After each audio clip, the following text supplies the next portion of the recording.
Tú eres tan romántico molestando con una vipa. Me preguntas si te quiero. Yo te digo que no estoy lista y no quiero comenzar. No hay nada que pensar. Yo te dejaré atrás. Mientras gano más y más. No estás en mi nivel y tú no eres obligación. No estás motivada y tú aburre mi corazón. Eres un idiota sin inteligencia y razón. Entonces déjame tranquila mientras escriba tu canción. Tú eres tan romántico molestando con una vipa. Me preguntas si te quiero. Yo te digo que no estoy lista y no quiero comenzar. No hay nada que pensar. Yo te dejaré atrás. Mientras gano más y más. No estás en mi nivel y tú no eres obligación. No estás motivada y tú aburre mi corazón. Eres un idiota sin inteligencia y razón. Entonces déjame tranquila mientras escriba tu canción. Estoy aquí a disfrutar.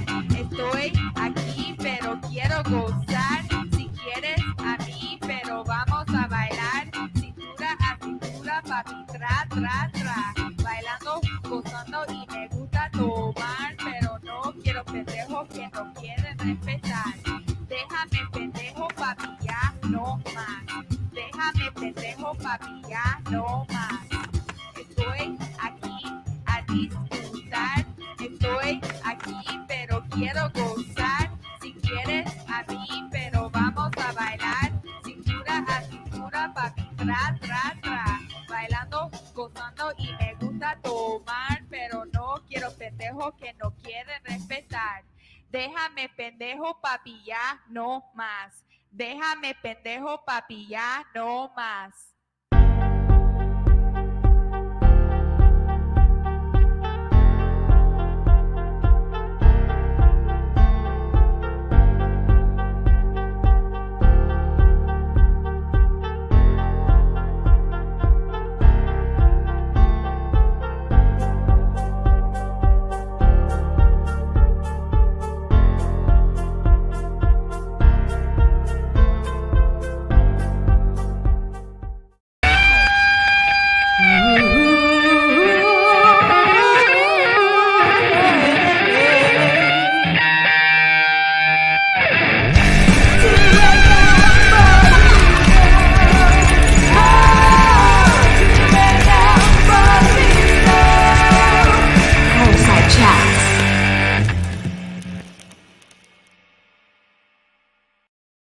¿Qué onda, mi gente? It is your boy Lou Martinez, aka Big Chief Burrito, live with you on a Thursday. Mi Gente Show, live and direct from the Chula Vista Burrito Lounge, and also from the even further south Chula Vista. Not that further south. Not further south. Live with my co-host, the uber talented Sofia Carrillo. How you doing today, Sofia? I'm doing well. How are you? Hola, mi gente. ¿Cómo estás? ¿Cómo estás, Luisito? Shut them bitches up. I know. Tell them bitches to chill. They're excited. They're like, live again. Live again. Right. Yeah, go outside. Yay. Go Yeah. Yeah. Okay. Yeah, All right. yeah. Okay. They're excited. Thursday, August 18th, the 2022 year of our Lord, as they say. Yes. as certain people say. Mhm. But thank you for everybody that's been watching the live. There are 2 new episodes up on the podcast websites. You can hear us anywhere. You might be hearing this right now between your earlobes at Mi Gente Show at Spotify. I don't think we're quite on iTunes. iTunes is usually the one that takes the longest. But we are on Google Podcasts, Pandora, Samsung, Good Pods, and a bunch of other places where you can listen to us completely free in the ears. Or you can watch us live as we record the shenanigans as they take place, and we record live Thursday evenings. YouTube.com/2mburrito, Twitch.tv/2mburrito, and then either on the 2M Burrito or on the Mi Gente Facebook page. Today we're on the Mi Gente Show Facebook page, facebook.com/Mi Gente. So as always, we start off with personal news. Mhm. Sophia, what do you got? Not a lot. Wait, I guess I just turned 28 this Saturday. So There you go. Belated birthday. Happy birthday. thank you. How was the escape room? We escaped, so that was good. Yeah? With Was it intricate? it was Or was it basic? I was very drunk, so cannot confirm nor deny, but I recommend So it. so it was Lockdown in Hillcrest. drunken escape room. Drunk in an escape room, yeah. I was very lucky I had 9 of my friends there to help me escape because I would not have been able to do it on my own. You would have been you'd still be stuck there. Yeah, I was touching things and I was like trying to do things and no, was not computing at all. All right. Okay. Got Yeah. it. What about you with personal news? Personal news as we shut your dogs up for a second. Yeah, I have no control. I'll mute myself. Hold on. Continue. Go ahead. So personal news for myself, thank you, Sophia, is I am proud to announce that once again this year I will be curating comedy showcases for the 30th anniversary and the 30th edition of the San Diego Latino Film Festival. I spoke today to the selection committee, and they asked me to come back. Last year, I curated 5 features and 2 short film showcases that were both sold out, and my comedy showcases was one of the most well received showcases of the entire festival. So I am happy to say that I will be doing it one more again Yeah. for the 30th anniversary festival coming up, and the call for entries is officially open. We already have over 150 entries. Last year we had like 800 entries altogether. I'm pretty sure they're going to smash that this year, which means a whole bunch of indie films that I get to watch and select some cool ones for my comedy showcases. And which means if you're a filmmaker and you have a movie that is by Latinos, about Latinos, for Latinos, and made by Latinos, holler at your boy, because we always have the we might have a hookup. We might be able to get you in there, but Hey. it's really like opening cost is like less than $20. This Wow. isn't a film festival that like hits you in the head with bullshit. You know what I mean? So this is definitely a worthwhile festival for any Latino filmmaker. We've been featured there before. So very proud to announce that I will be once again a guest curator this year for San Diego Latino Film Festival. That's exciting. Congrats. Thank you. Thank Are you you. excited to binge watch a bunch of movies? And I spoke to somebody about this on Tuesday on Fireside Chats, and which was yes and no.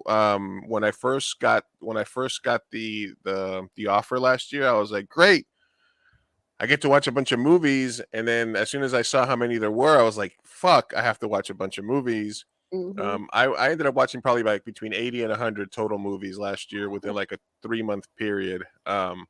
Other than the movies that I watch, because I watch movies every day. Like I'll watch at least one movie a day as I work or as I clean the house or anytime. I'm always consuming some sort of film.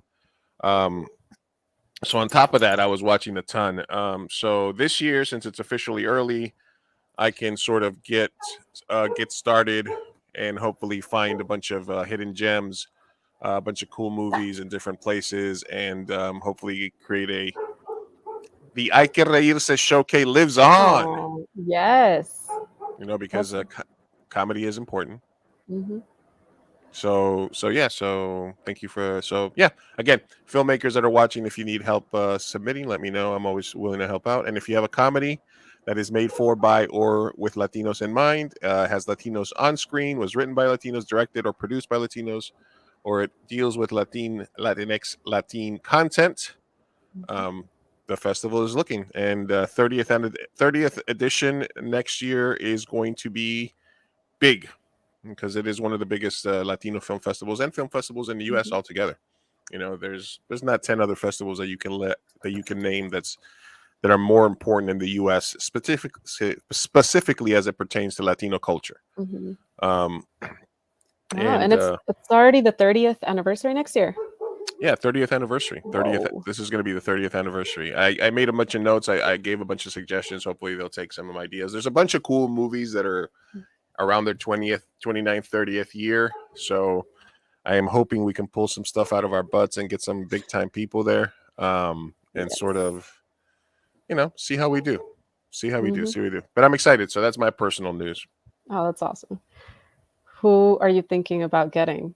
Just drop some names. Go ahead. Well, I think Mi Vida Loca screened there a couple of years ago. Fuck I think yeah. it was like the first year, last year before the pandemic, they screened there. But now this is actually its 30th anniversary, so I was hoping maybe they would do a special screening of it. And then also, I think Blood In, Blood Out is also on its 30th year, and I think El Mariachi was like 28 or 27 years ago. But I was really hoping to get Robert Rodriguez to Oh, that would be yeah, so good. That would be so yeah. good. So that's kind of what I'm hoping for the Mhm. most. But we will see if we can get those people to show up. So yeah, that's it. And again, my focus is going to be comedies, but they have showcases that feature female filmmakers, LGBTQ issues. There's obviously border issues. It's a border Mhm. festival. They're not going to get away from that, etc., etc., Of etc. course. So yeah, it'll be a fun time. Today, and you're 28 now. Yeah, I'm 28. Wait, I'm a year below the age of the festival. Just realized. 2 years, but yeah, Right, 2 years? close Oh, I thought enough. it Well, was you're 29. 28. The Okay. festival's going to be 30. Well, yeah, the festival's 29. It's Yeah, going to be 30. it's 29. Yeah, yeah. See? Okay, got it. Okay, Math. all right. 28. How do you feel getting close to 30? Does that do anything to you? Mm, Does that any sort of landmark for you, or it is. It feels similar to 27. It's not quite 29 yet. I'm sure 29 is going to hit a little harder. yeah? Yeah, so they're a typical crisis, but not as bad as 25, and it just feels the same as 27. So ask me again next year. That's when I think I won't be okay. Well, at least since you got past 27, you know that you're not an immortal rock star. So did you come to grips with that the day that you turned 28? Because I did, because there's the 27 club, right? Yeah, there is. You're right. I hadn't even thought about that. Yeah. Wow. I heard about, or I saw a movie which was about that, and I always thought it was interesting to sort of have that thought, which is like, well, I turned 28. I guess I'm not a fucking rock superstar. Yeah. I guess that dream's out the window because you're not Kurt Cobain. Bummer. You know. I forgot about that. You're right. Wow. I made it. Yeah. I made it. That feels pretty nice. Lame. You're so Lame. lame. I You're not part know. of the I 27. know. It's so lame. All right, so we have we're gonna do This Week in Latinidad in a little bit, Mhm. but we'll interrupt when our guest shows up. Big We're Brown waiting on Dad. Carlos. Yeah, we're waiting on Mr. Big Brown Dad from Nice. IT. But checking in on sort of what we've been okay, well, let me ask you this that's not on the list. Did you catch up on Better Call Saul yet? What episode are we on? In real time. The finale was Monday. The final episode. Then no, I'm not caught up. I'm on episode. I'll bring you on right now, Mr. Big Brown Dad. I feel like I'm mid to like near the end, but I was watching it for free. So are you telling me I need to start paying? No, yeah. The okay. Well, once you finish the current season, we'll have a chat, and I think I'm gonna have some people on my other show as well to talk about the series as a whole. Because you know how the Game of Thrones was supposed to be they're like, oh, the ending's gonna be bittersweet, but it really wasn't bittersweet. It was bitter. This was what a bittersweet ending is. Oh, that's what I want to hear. Okay, yeah. I think so. I'm not gonna spoil it. There's a lot of spoilers out there though. If you look at any. No, Yeah. Okay. Yeah, no, I think I'm like maybe 3 more episodes and then I'm done. I've been waiting until they come out for free. All right. So we have a one of the segments that I want to keep doing every week on the show is This Week in Latinidad, or to put the spotlight on a Latino creator, entrepreneur, actor, singer, what have you. So this is a new, we've been doing it a couple of times, but I want to make it an official segment. So I figured what better way to kick off This Week in Latinidad with a Latino dad. Yes. So, hey, Mr. Big Brown Dad, welcome to the show. What's up, brother? Well, we're out here, as they say. I mean, thank you for introducing me, because you said actor. I'll have you know, that I did star in the Shakespeare production at Bassett High School. I was in I was Petruchio in King Lear, so take that one to the bank. I was also in Yo Soy Joaquin, a little Valdez, Luis Valdez joint. Then you said singer.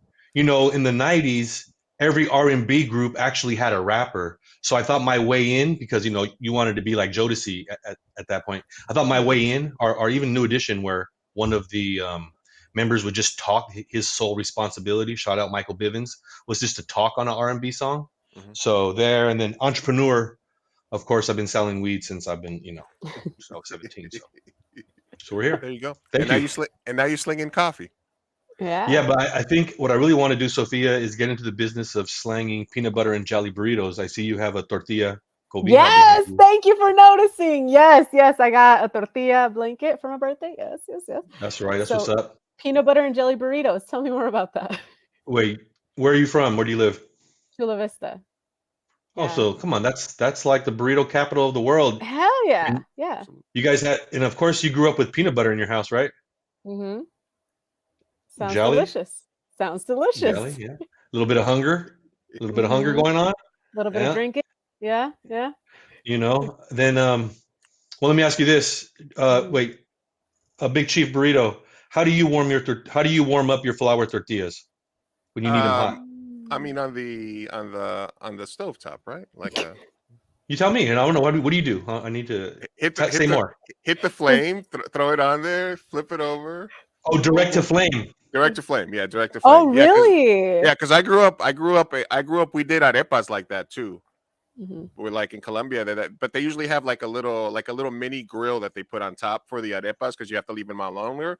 But for the tortillas, I'll just throw them on there and boom, boom until they crisp up a second, and then boom. Sophia, how do you get down? Like on a pan. So y luego ahí nomás en el comal, you just flip it over. You put butter on that thing or not? No butter, just a tortilla. No, I was gonna clown you right now, Sophie, because I was saying my black homies and my white homies, they pull out a pan and then and they put the tortilla in the pan. I was like, oh, you guys have never seen a placa or whatever. But you're calling. See, I don't even speak Spanish like that. Es que ¿cómo se dice en inglés? I don't know how to say comal in English. How do you say that? Like the flat. I don't know.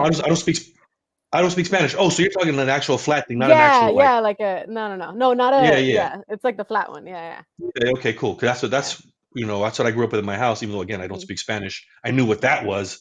And then we had a gas stove at my grandmother's, so it was never direct to flame. It always took and then like at my house now we have gas, and it's a comal, as you say, Sophia. And but there are times though that I still have some sensitivity in my hands, so I'm a little cautious when it comes to the tortilla flipping. But once you have a warm tortilla, you put that peanut butter, you put that jelly, you use one knife and for both, and then you wrap it up and good to go.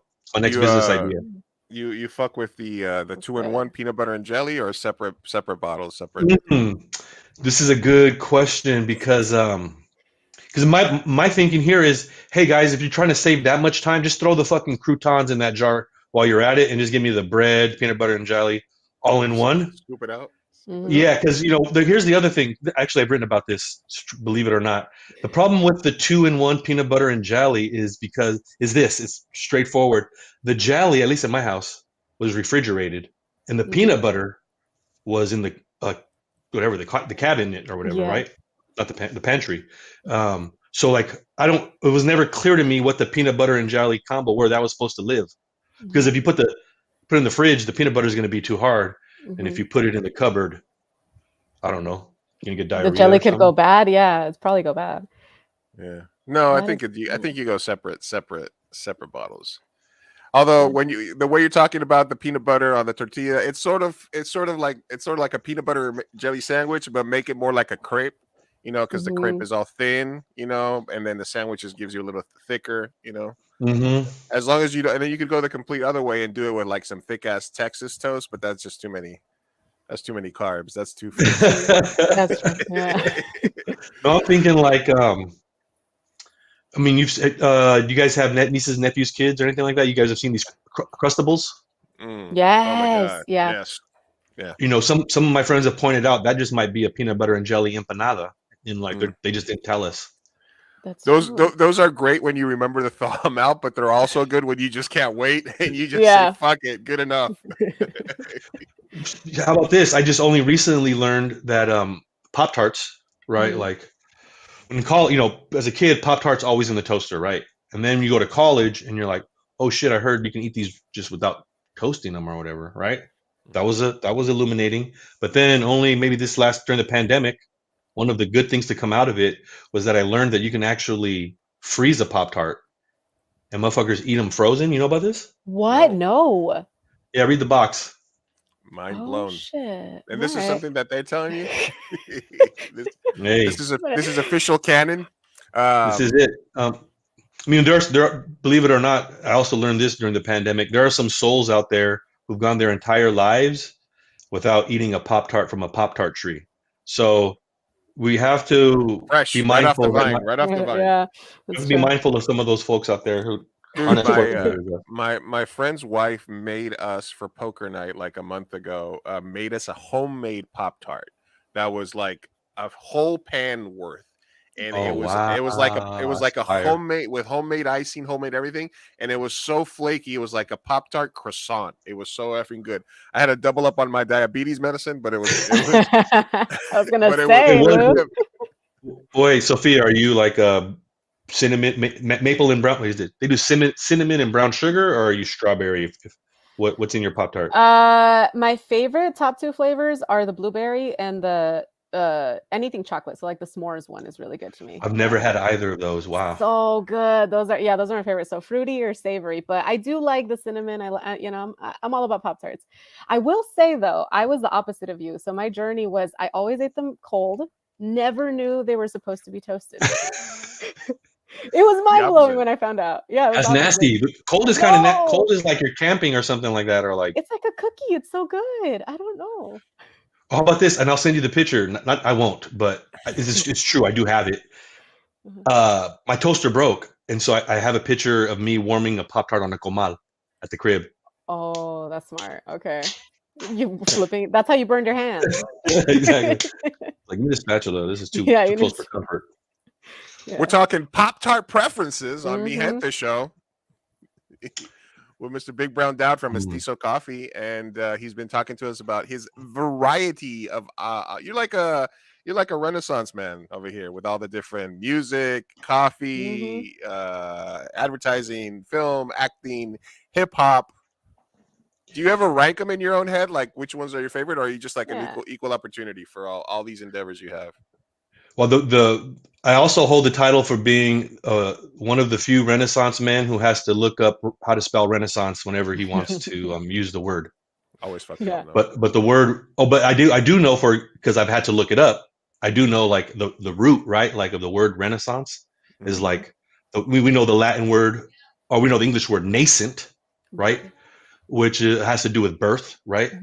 The birthing of, and then renascent, the rebirthing, or the Renaissance is the rebirthing of culture or whatever these Europeans thought they were doing or whatever. So yeah, I do like that. I rank my interest in words as kind of like a driving force in my career because I've worked in television. I used to rap, and I work in advertising now as a writer and producer. So definitely. And then I also kind of see, like, as you know, burrito. That's funny because I know nobody calls you burrito, but Big Chief, hip hop played a big role in our generation's kind of sense of identity and stuff, you know. So like, I was hip hop head, so I was already calling myself an artist. Like even when motherfuckers were like, "You're not an artist, bro," I was like, "Nah, I'm a fucking artist. I don't know what you want me to tell you." So like that kind of propelled me in kind of my work too. So so that's what I would say. Like that's just one. That's just all comes from like being interested in language and having fun with it. An orator, basically. Yeah. You would have been in the town square giving out the news of the day. Yeah, that's what. I would have been either a herald or a tribune. People like, if you ever think about during the Renaissance, what your job might have been, a cooper, which is a term that I like. You guys know what a cooper is? No, what is that? Cooper? Yeah, what's a cooper? It's a barrel maker. Okay. I don't know why I know it's a real thing. I'm pretty sure. I'm like I love 94% it. sure, and we can look that up later. But um, A a Cooper, Cooper, yeah. not like a Mini Cooper. That shit looks like a barrel, so who knows, right? It looks like a little barrel True. on wheels. Why would that be your profession in the Renaissance times? No, I would have been a herald or a A tribune. herald. Okay. But the Cooper, I would have we probably would have drank beer together Nice. or There you iced go. tea. What's your go-to beverage of choice these days in the beers? Ooh, and the beers. Mhm. Ooh, thank you for mentioning this because part of what I'm doing with coffee is this is what I'm doing with beer for Hispanic Heritage Month, and with coffee, Mestizo.coffee, which is a brand I started during the pandemic to provide top shelf coffee to Latinos who drink more coffee than our white counterparts, but most of the coffee we drink is like low grade because mostly we don't know better. But I'm here to kind of say, hey, there's like we have to pay more, but that's true of like a lot of the things that we drink, right? But one other thing I do here with the coffee is like collaborate with the artists, hip hop artists, and put like QR codes on the bag, and they Oh, have nice. albums, there's music on it and stuff like that. So, but Hispanic Heritage Month with beer, I'm teaming up with Norwalk Brew House and my homeboy Ray Ricky Rivera to put out a beer with Olympic gold medalist Mexican American water polo scion Brenda Villa, who has she's a four-time gold medalist Mexican American from City of Commerce, and we're going to be raising money to support her foundation, which is aimed at educating people of color around water safety and aquatics. So we're releasing a beer called Agua de Oro, and with Norwalk Brewhouse, and it's probably going to drop the last week of Hispanic Heritage Month. And I don't even drink a lot of beer like that, but one thing about getting into craft goods and services is that you start seeing other people in the space are interested in like better beer, like better Mhm. food, better bread. You know what I'm saying? Like, oh shit, there's all these artisan goods. And once you get in the mix, I'm starting to find. And then for the most part, a lot of these artisan kind of marketplaces on the commercial level maybe is like mostly white. So like specialty coffee is a mostly white endeavor. You know what I'm saying? Craft beer is a mostly white endeavor, but we're trying to diversify these spaces by being producers of products and events and shit. That's amazing. Is it a golden ale? Ooh, it's a good question. So you drink beer like that? I do. I love it. Yeah. So you guys are down where like the beer is popping because you guys have that there's a brewery down near you guys that's woman run, right? Yeah. Yeah, yeah. Mujeres Brew House. Yeah, and That's that's in right. Logan, right? Yeah. Yeah. Yeah, they're connected to the spot up here, which name escapes me, but those guys are dope. And I mentioned them because you asked what kind of beer it was, and we're working with SoCal Cerveceras.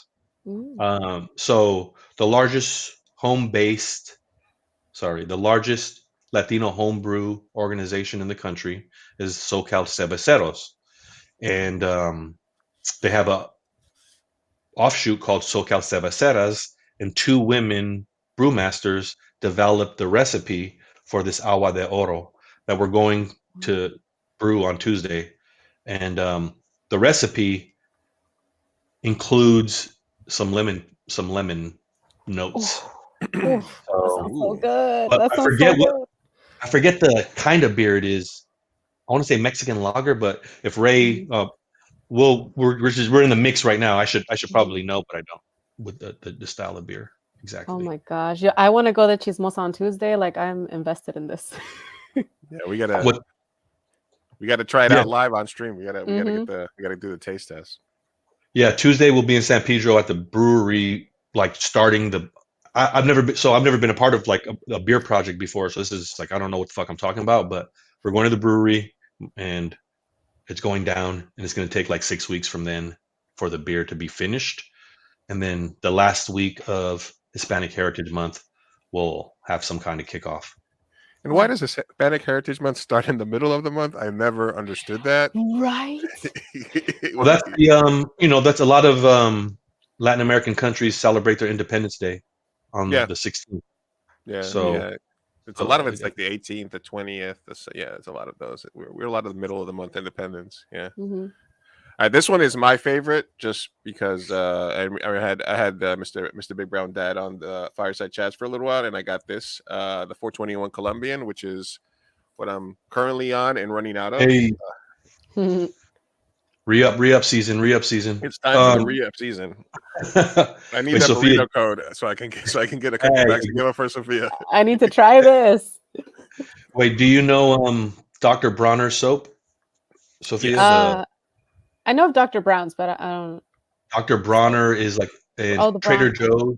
Hmm. Like Trader Joe's and Target carries it now. It's that really expensive bottle soap with weird design and a bunch of esoteric writing on it. Hmm. So those of you who are watching might be familiar with it. Anyways, I try to emulate that with the label of this coffee. With a No, bunch of esoteric.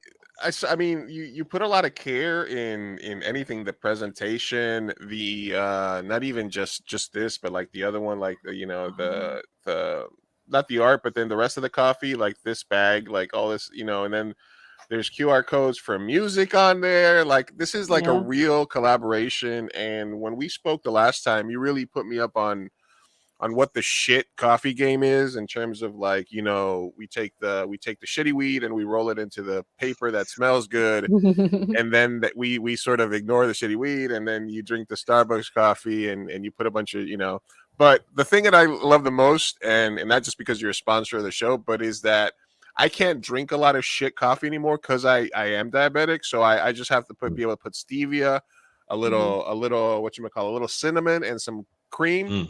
And I've gotten used to that, but the flavors that you have, and for example, I'm Colombian, so you gave me something that's the 420 in one, and you're like referencing my culture and my other culture, and I'm all in. And after Mr. Big Brown that publicly coffee shamed me, and said we don't, and he said, Lou, I'm gonna give you a discount code because we don't speak broke in SoCal. Even if you're Colombian, you got to get with the program. I've been on a good coffee trip ever since, and I've only tried the 420, but I want to try, and I also want to try the fruit bomb because I kind of want to expand my horizon a little bit on that. So we're always, as you know, we're always shouting you out on the pod, on the stream. The official, unofficial sponsor of the show here. So make sure you guys go to mestizo.coffee, check it out. There's beer coming up. How do you feel about like these because I understand, we live in Brewery Central here, right here in San Diego. But how do you feel about like these horchata beers or these agua Jamaica beers? Sophia, I know you probably see them more out and about. How do you just pass on those, or do you smash?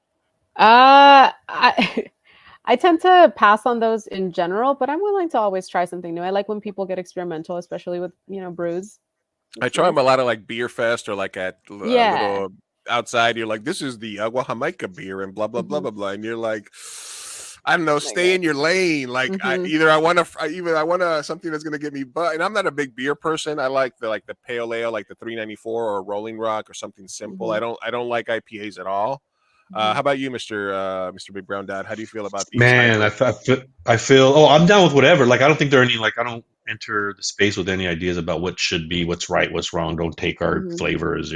Well, I mean, don't get me wrong. There are clear examples, especially in craft beer, of white-owned companies, majority white-operated companies, using Latino names and Latino imagery to try to sell beer to Latino consumers, and the shit just looks phony from Jump Street. So there's a lot of that fuckery going on. I think that's clown shit. But I also think that I don't think there's any proprietorship over flavors in food, so that I don't have any problem with people doing what they will with whatever flavors are available to them. That said, I don't know if you guys are this serious. Like, there are people there's a coffee app, for example, where when you taste, you take notes while you're preparing your coffee. Okay, so I used a 20-to-1 ratio. My water temperature was 198.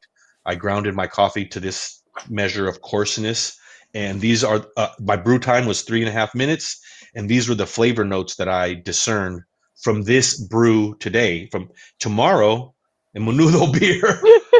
You haven't tried Shout that. out my No. guy Qué Los rico. Libertinos. Shout out Carlos Avalar right there. He's building. My man's doing big shit in San Antonio, Texas, building for the city and for the state. Shout out Carlos Avalar.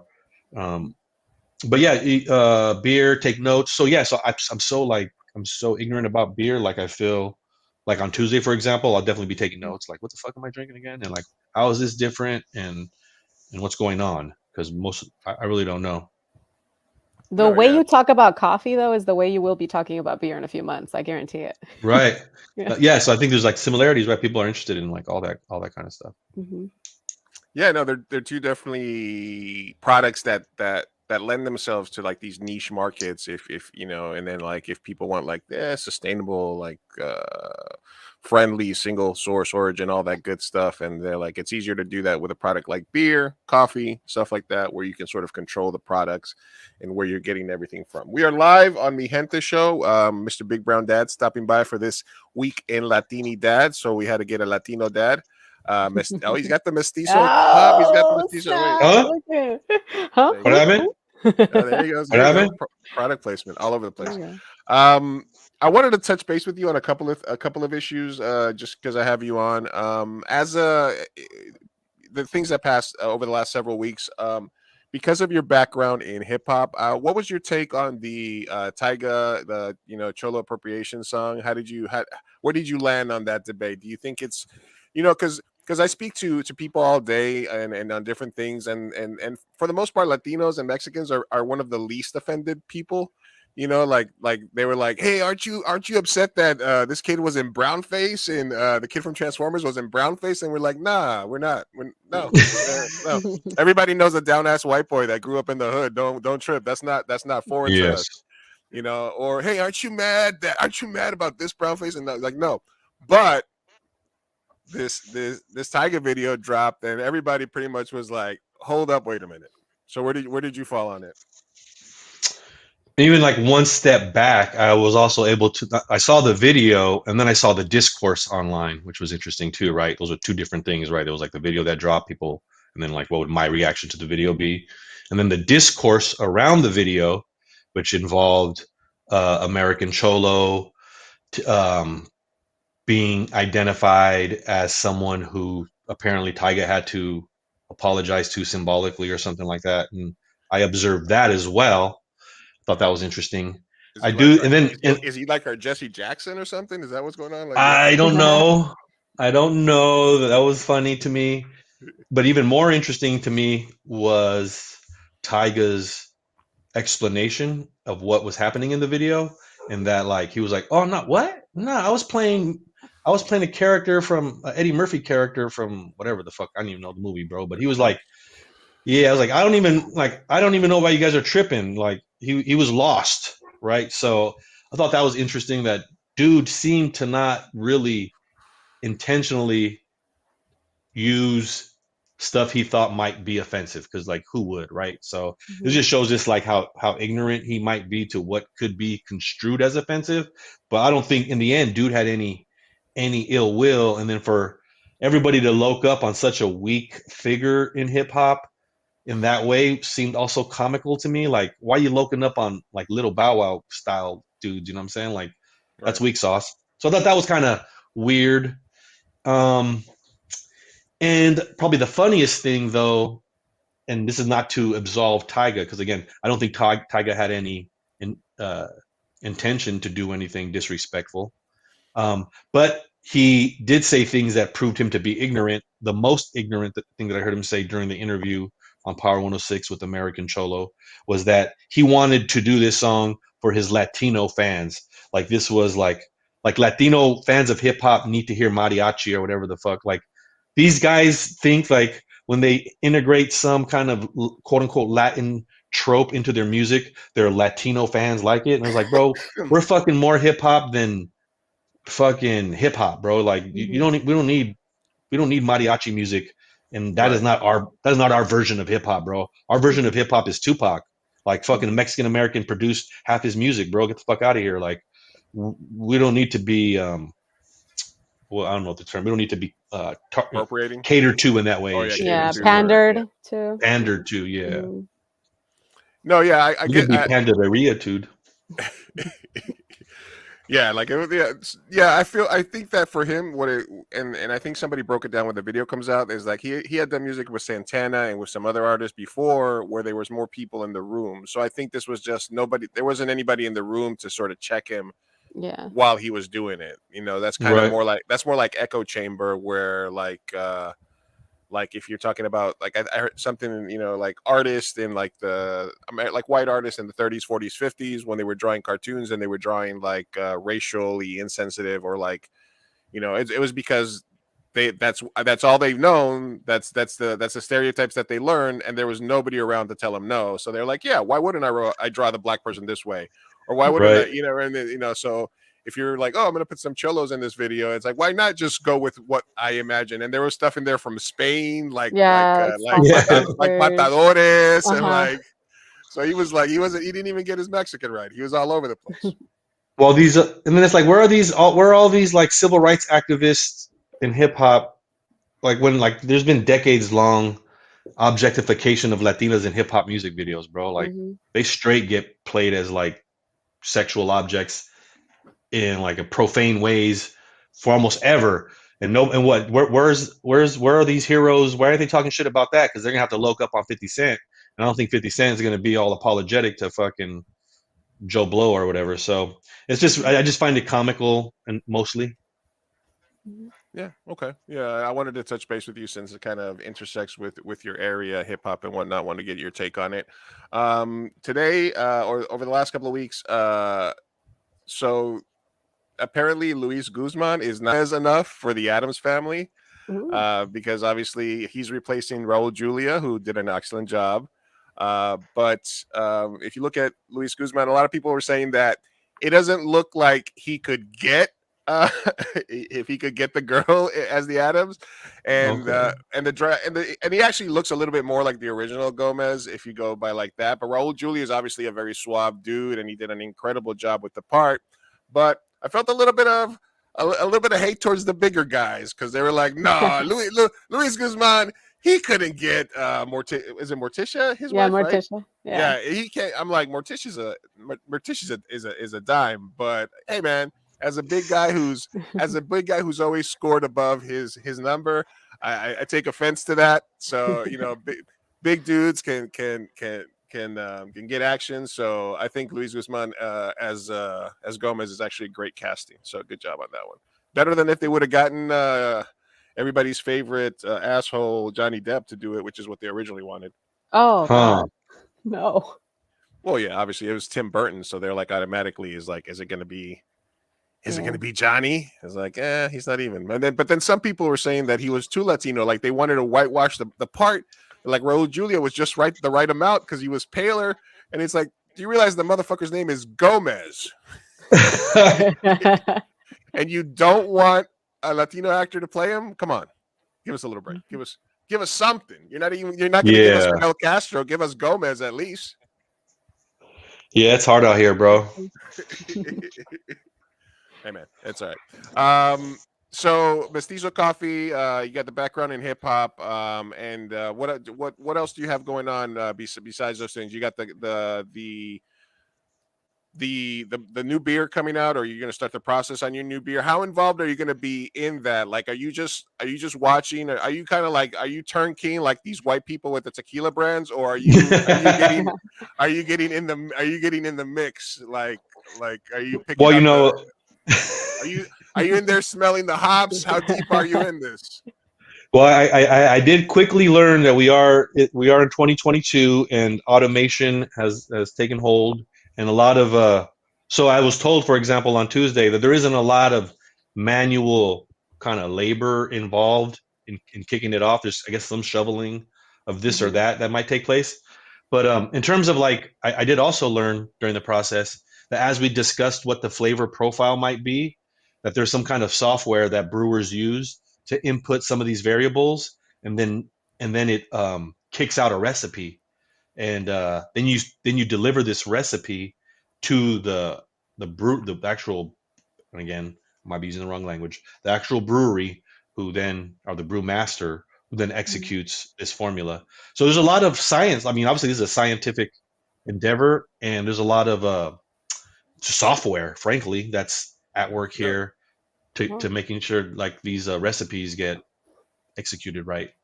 And then, of course, this, as I mentioned, is 2 women were involved with developing the recipe concretely. So those are the SoCal Cebacetas. Nice. Awesome. And what I'll do, and like hopefully, what I'm going to be doing is helping with the marketing and basically helping with the marketing, the storytelling around it, so we can try to get as much visibility around the campaign, which will involve more than half a dozen breweries in California and across the Southwest who are going to be a part of this this campaign. All right. Well, hopefully some of them down here in SoCal, maybe Mujeres, if they're associated with them, will come down. Actually, Mujeres is one of the companies that I have on my list to try to reach out to get them on the pod as well. So hopefully, if there's a collaboration there, we might be able to talk to them a little bit about just Chingona is opening a fucking brewery, right? That's good stuff. Yeah, they're dope. That's dope. That's a great story. Amazing. So, Cerveceras, where are they based in? They're out here in Southern California. So if you look up SoCal Cerveceros, they meet in, I don't know where they meet, Whittier or something. Okay, gotcha. I'll go with the mail. Straight up. Yeah. I'll 2022. go. Hey man, that's honestly that's a learning curve for you, but I think you're bringing a lot to the table, especially with your marketing skills, promotion, et cetera, et cetera. So that seems like a good mix. It's fun to find people where you are. Like for example, I partnered with a production studio here in San Diego that just opened up. It's a friend of mine, and they bought a studio. They built a giant green screen. They have production stage, dressing rooms, the whole thing.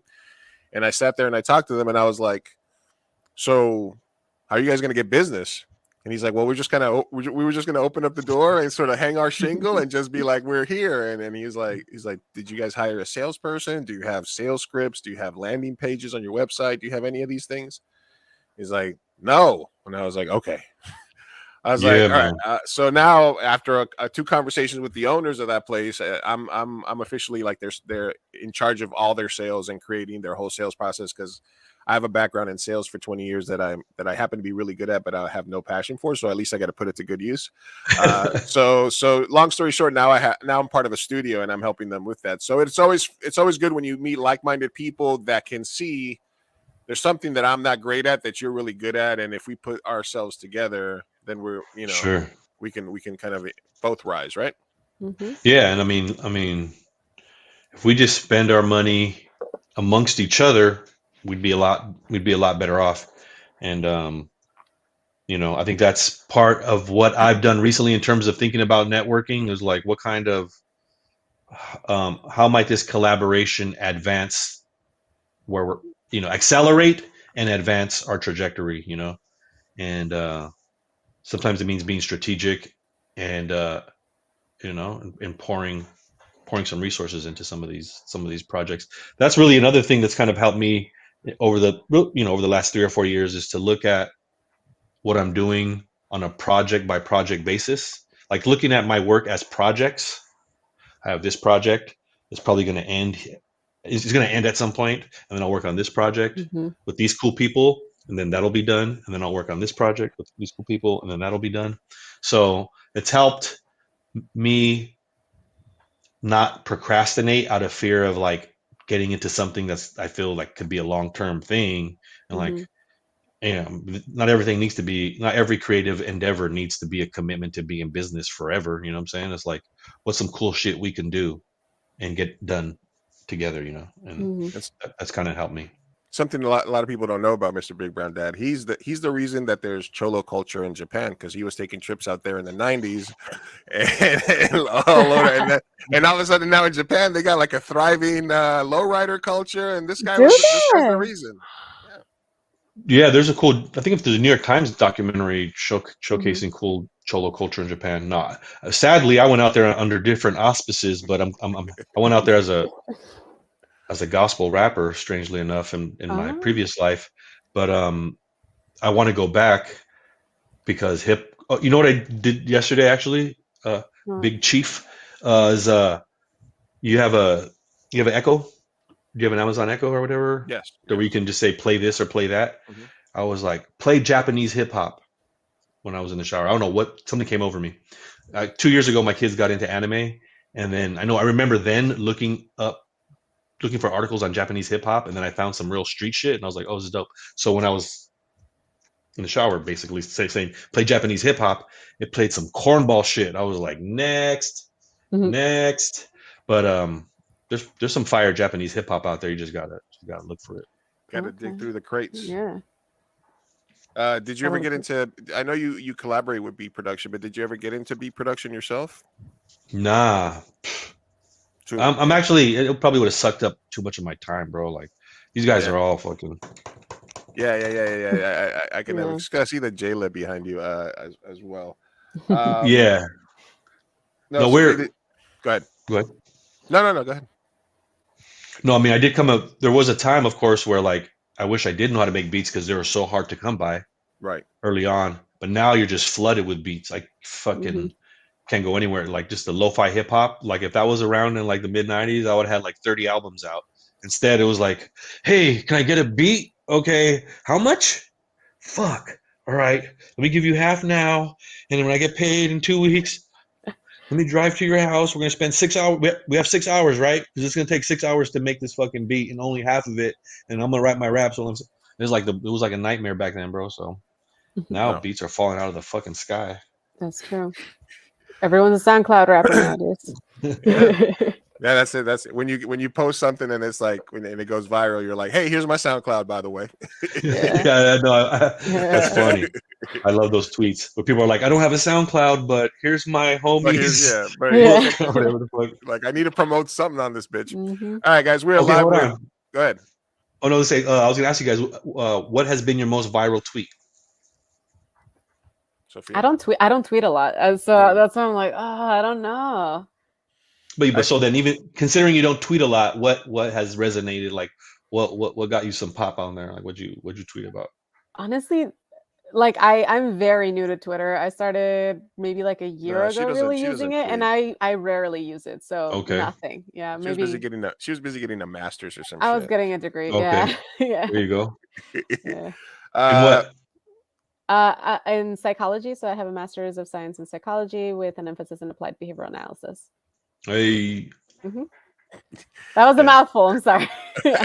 No, I saw I computed. It computed. There you go.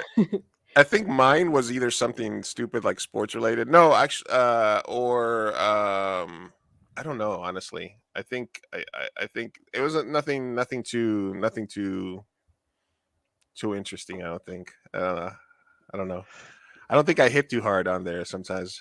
What about you? Oh, hey, don't get it twisted, bro, because I've definitely posted some funny shit and had 3 hearts, and then the same day, a Latina author posted, my temperature is 99.4, and she had like 1,300 retweets and fucking 700. So I was like, it's really hard. It's really hard.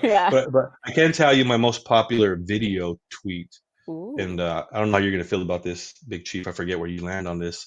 Was me clowning Lin-Manuel Miranda and Hamilton, where I did like a mock Hamilton rap. Yeah. And I was like, I did some dorky. Oh, good, bro. I waited 4 years. I waited like whatever. I was like, I ain't watching this dumb shit.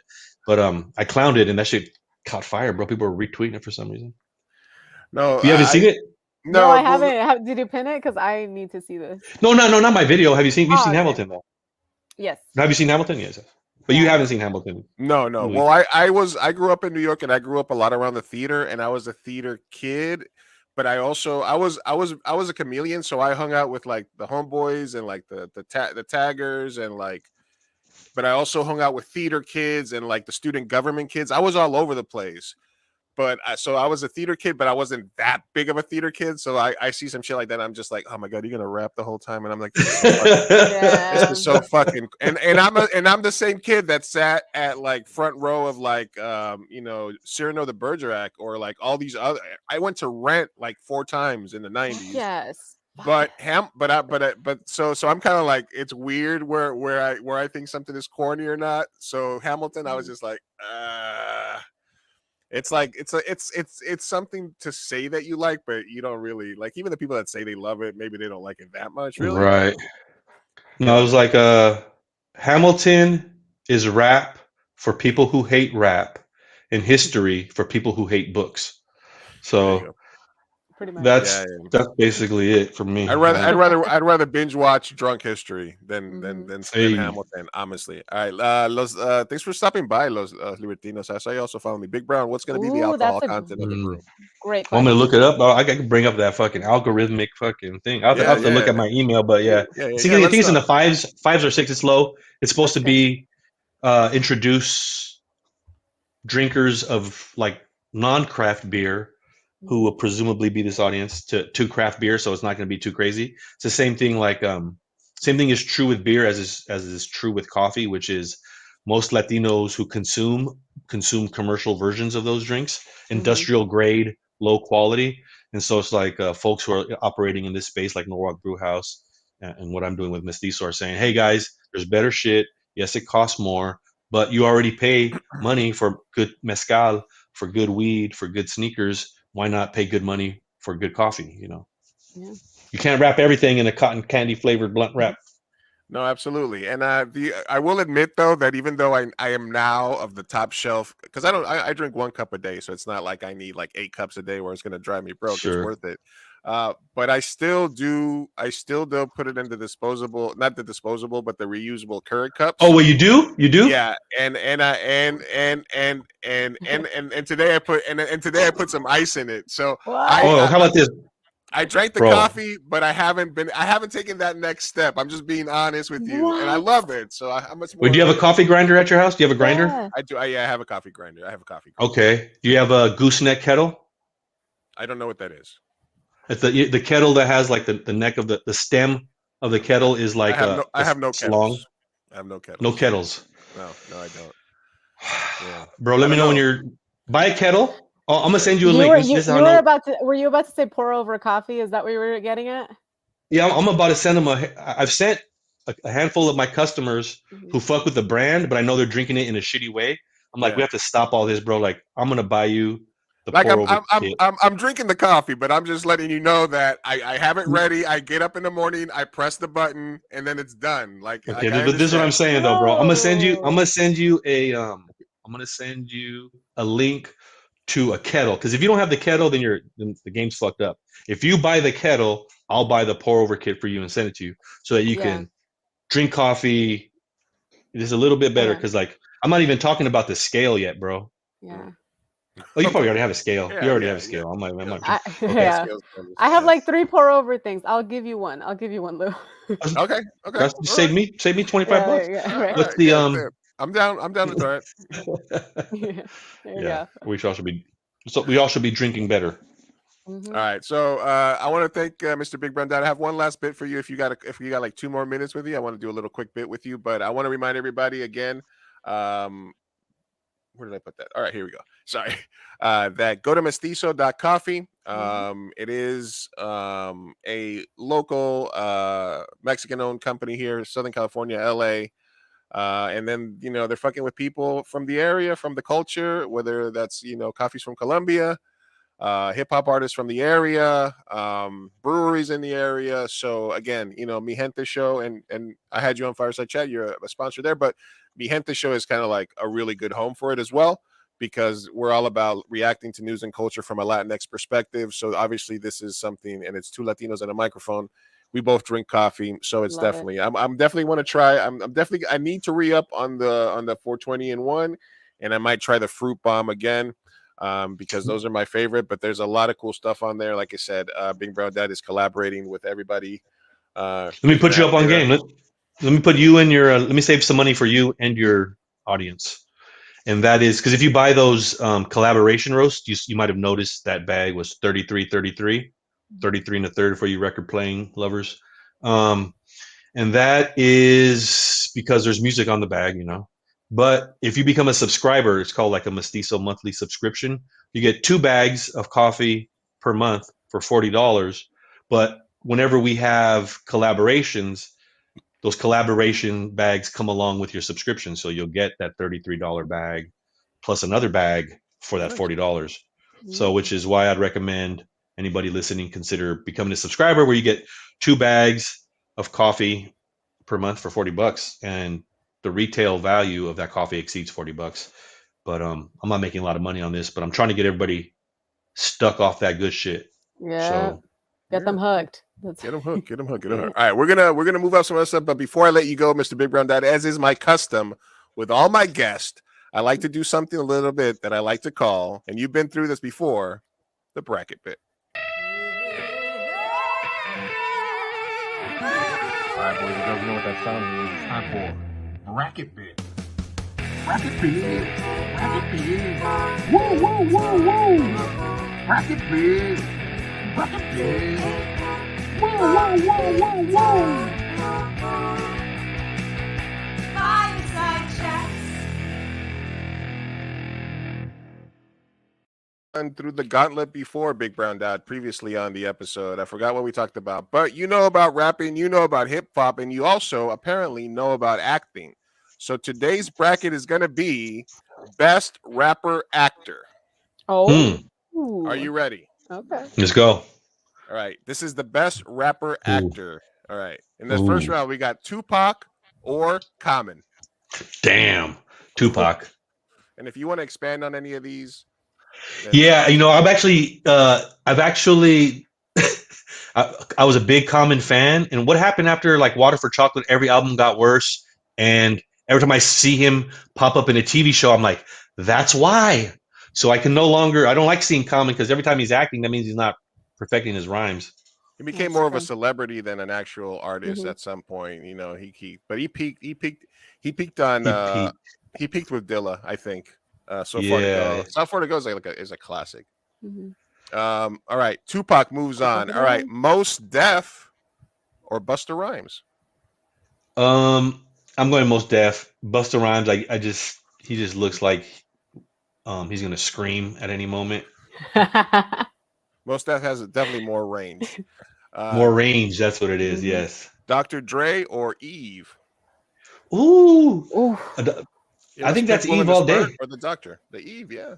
Barbershop. You know, she has an hour. She has a, what do you call that? Stage time or whatever. You know. Yeah. Nelly or Sticky Fingers? Back the fuck up. That was my Sticky Fingers impersonation. Well, was it him or was it the other dude that was in The Wire? I'm pretty sure it was Fredro. That was Fredo. That was Fredro's right. Yeah. But I'm going Sticky, all day. Nelly, I don't fuck with. All right, Donald Glover or Puffy? Ooh, Donald Glover. Yeah. Puffy. Donald Glover's got credits. He's got He's got IMDb stats. Andre 3000. The basketball movie, or T.I.'s in the Marvel universe. Oh shit! T.I.'s in Ant-Man, right? Oh man. Yeah, he's part of the security team with from Ant-Man. Let's go 3 stacks. All right. Master P. I don't know if I put Matter P. Or Drake. I don't know any of Drake's. Oh wait, Drake was in that TV show, wasn't he? Degrassi. Yeah, Degrassi. Master P though, I got the hookup. I got the hookup, man. He had his whole movie line. Exactly, like 77 DVDs for $77. Let's go Master P. Executive producer extraordinaire. Snoop Dogg or Will Smith? Ooh. Oh. Snoop Dogg's that's unfair. Will just won an Oscar, but he also slapped the fuck out of somebody. So I don't know. Is Snoop Dogg ever not Snoop Dogg though? This motherfucker really popping up as anyone other than Snoop Dogg. Like I don't know. I'm gonna go Will Smith here. Will Smith. All right. And Ice Cube or Ludacris? Ludacris is probably one of the worst rappers. Yeah. I'm sorry. That like my favorite movie of all time is Boys in the Hood. Like that's a top 3 all time for me. So Vanilla Ice or Queen Latifah? They don't know. They don't know. They don't show, or they don't care about what's going on in the hood. That's Ice Cube. Boys in the Hood. Queen Latifah, bro. The Queen's Come on. Got stats. All right, 50 Cent or Die Trying or Redman? What was Redman? Stay High or whatever? How high? Oh, how high? Yeah, let's go 50 Cent, bro. And also, side note, and put it in on wax because I already have this copyrighted. But I have a treatment called that's basically a Willy Wonka remake with Redman and Method Man, which is basically instead of like the golden ticket, it's like the golden blunt wrap, and you get to go to Red and Meth's weed factory, and Wow. it's like the never ending joint, and it's like it's a whole. The Oompa Loompas a reggae band. I'm ready to produce this, guys. It's written. Just like I need like 12 milli, and we can get Red Damn. and Meth, and we can do this. It's gonna be like the new stoner comedy. All right, just kidding. I Hey, mean, no, are you submitting to these writing programs for Latino, like emerging Latino writers and shit like that? Are you looking for stuff like that? the problem is not I'm not an emerging Latino writer because I'm 45, so I'm just like judged right side by side with everybody else. So I find that Yeah. when I get accepted, because I have gotten accepted and I've spoken to people about these programs, I got offered to go shadow somebody on a TV show in like West Virginia for 3 months, and I got offered like to go here or here, and it was like I have a life. Like I just need to get in a Right. room. I need to pitch an idea. I need you to say yes or no. Here's money. Have you attached an actor? I need to be there. I don't. A lot of these things they'll help you. They'll bring somebody on to mentor you, but there's nothing there that's really for the people that are already in the industry that are already failing. And Right. the biggest hurdle, I know John Leguizamo's doing some stuff and there's a bunch of people doing it, but unfortunately the thing is for a lot of these places, unless you're a young up and coming person, um having the gatekeeper is still having an agent or a manager and being able to get through a lot of those doors. So you Right. can so yeah, I do I since I do. I think that even with Sophia's been in a film of ours that have gotten into festivals. We've gotten into many festivals. We've gotten a little recognition here and there. It's just that there's still that next step to get to the manager or agent that'll get you to the through those other gatekeepers. And a lot of Right. a lot of the contests and stuff like that are geared for like 24-year-olds. You know what I mean? Right. That can like get up and like go to West Virginia for 2 months. They don't have like 3 dogs at Right. home Right. and kids. You know what I'm saying? So Sure. which is not to say we're stopping or anything like that. We still do it and we still try to get out there and we still try to network, but more like this way with meeting people and putting more stuff out there as opposed to trying to, because a lot of these other, and a lot of the thing is, if I've gone through several of these interview processes, Sophia's shitty internet, she'll be back on. I've gone through a lot of these processes and a lot of it is just somebody that's checking off boxes. So Right. it's like, what culture do why do you feel that you've been subjugated? It's like, oh, Right. and Right. why are you the right person to make this Latino movie? Because I wrote it, motherfucker. Right. Because so yeah. Sorry about going on a rant on that, but No, that's what's up. yeah, but that's No, been on no. my mind. So yeah. Anyway, which is to say, I got that Meth and Red movie ready to go, and Cut that check. cut that check, and I can get started on it. All right. So you said Redman or 50 Cent? 50 Cent. 50 Cent. Ja Rule or Ice-T? My life is violent. My violent is life. Peace is a dream. Reality is a knife. My color, my honor. My honor is my all. When my colors around me, some soldiers stand tall. Something like that, right? There you go. Colors? I was thinking more what was his am I Am my I a brother's pusher? keeper? Am I What was not that? from What's was that that from? no that was from not Juice, not Boys in the Hood, with Pookie. Oh, you talking about New Jack City. New Jack City. New Jack City with Ice-T was in New Jack City, right? Yeah, he was one of the cops. He was he that was his mom was his mom was the one that got shot, right? Yeah. So now you see you're talking like we're in the digital era when that came out. No, back then, bro, I didn't own the VHS, bro. That movie came on, like, you better stay up and hopefully you catch it Yeah, and you shit. catch Like, it. Yeah, you, I now it's got on you. demand. Like, if I want to see it, I'm about to see it. Yeah. No, yeah. Back then, it was like, fuck. Dude, I love the future so much. The other day, I have two screens. I had a stream of a Mets game on one corner. I was working in the other corner, and then I had a movie, and then like another live event. I had 4 things going at the same time. I could in Exactly. 1988, 892, 896. I could never imagine I would live in a world where I'd just be sitting at my desk and just fucking brew, brew, brew, brew, brew. Now we'd be content walking into electronics department, seeing the same image on 47 TVs. Like Yeah, that was something. But now we that got was 47 images. yeah. Now then we got too much. Like like I keeps one in the chamber because there's always a good show that I don't watch because I don't feel like I should ever be bored in this era. Mm, Like if I'm ever bored, I just go to my award-winning shows that you just decided not to watch because you wanted to save right. them for, and then I'll be like, oh, Interesting. what haven't I watched it? Oh, I haven't watched Euphoria. I haven't watched Better Call. You know what I mean? And Right. so I just kind of feel like there's, See, there's no reason to be bored right now. see, I'm a little bit, I'm in a little bit of a quandary because whenever I'm tempted to watch, you know, too many episodes of TV, I get to fuck. I should be doing something. I should be making. I should be doing. I should be. And there's like, nah. I'm like, I'm enjoying doing nothing too much right now for like 5 episodes in a row. I don't know if this is good for my life. Yeah, you gotta get up and move around. You gotta go touch grass. Get some circulation going in your legs. Yeah, no, yeah, absolutely. I get up, take the dogs for a walk. I got to, but when you do have that ability once in a while to just like it's like fucking the Back to the Future 2 fucking setup. Put on channels 8, 9, 42, 66. It's just that and sit back and you can just absorb all the shit that's happening. You got like a Twitter feed, a baseball game, a Right. movie. Jesus Christ. There's like some, whatever. Anyway, Sophia just texted me that she's having an internet problem. She's going to log back in. I said, no worries. I will finish up with Mr. Big Brown Dad. All right, we got Eminem or DMX. That's your Eminem. man. That's your man. Yeah, I don't know if that's a surprise or not, but I'm going Eminem. I just remembered how like 8 Mile Yeah. Well, I'm set just off I'm so just many remembering. battles. I'm just saying DMX and Belly. Mm. Oh yeah, see You that know, was another one where like I know I saw it, but I don't remember it resonating with me in the way that it seemed to resonate with everyone else. I got no dough for ox.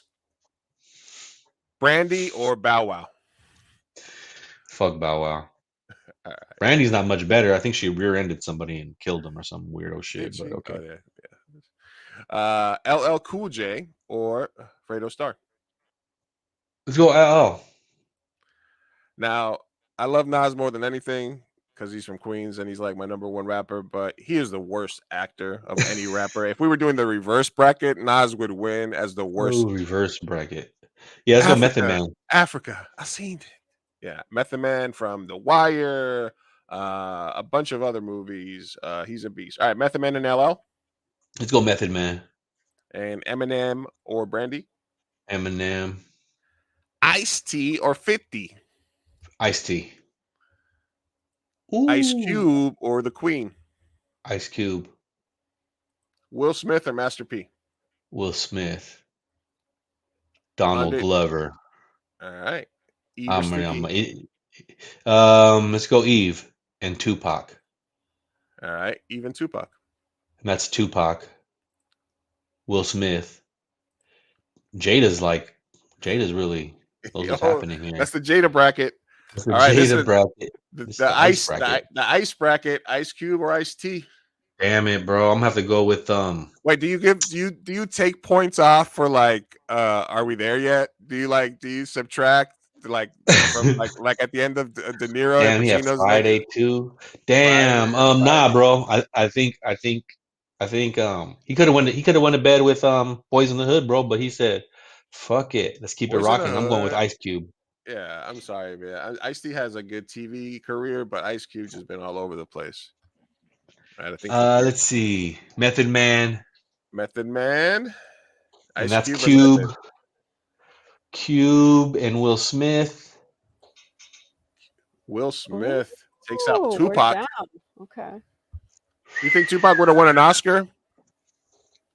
Yeah, man. Hey, have you guys heard of this Tupac Wake Me When I'm Free Tupac interactive exhibit?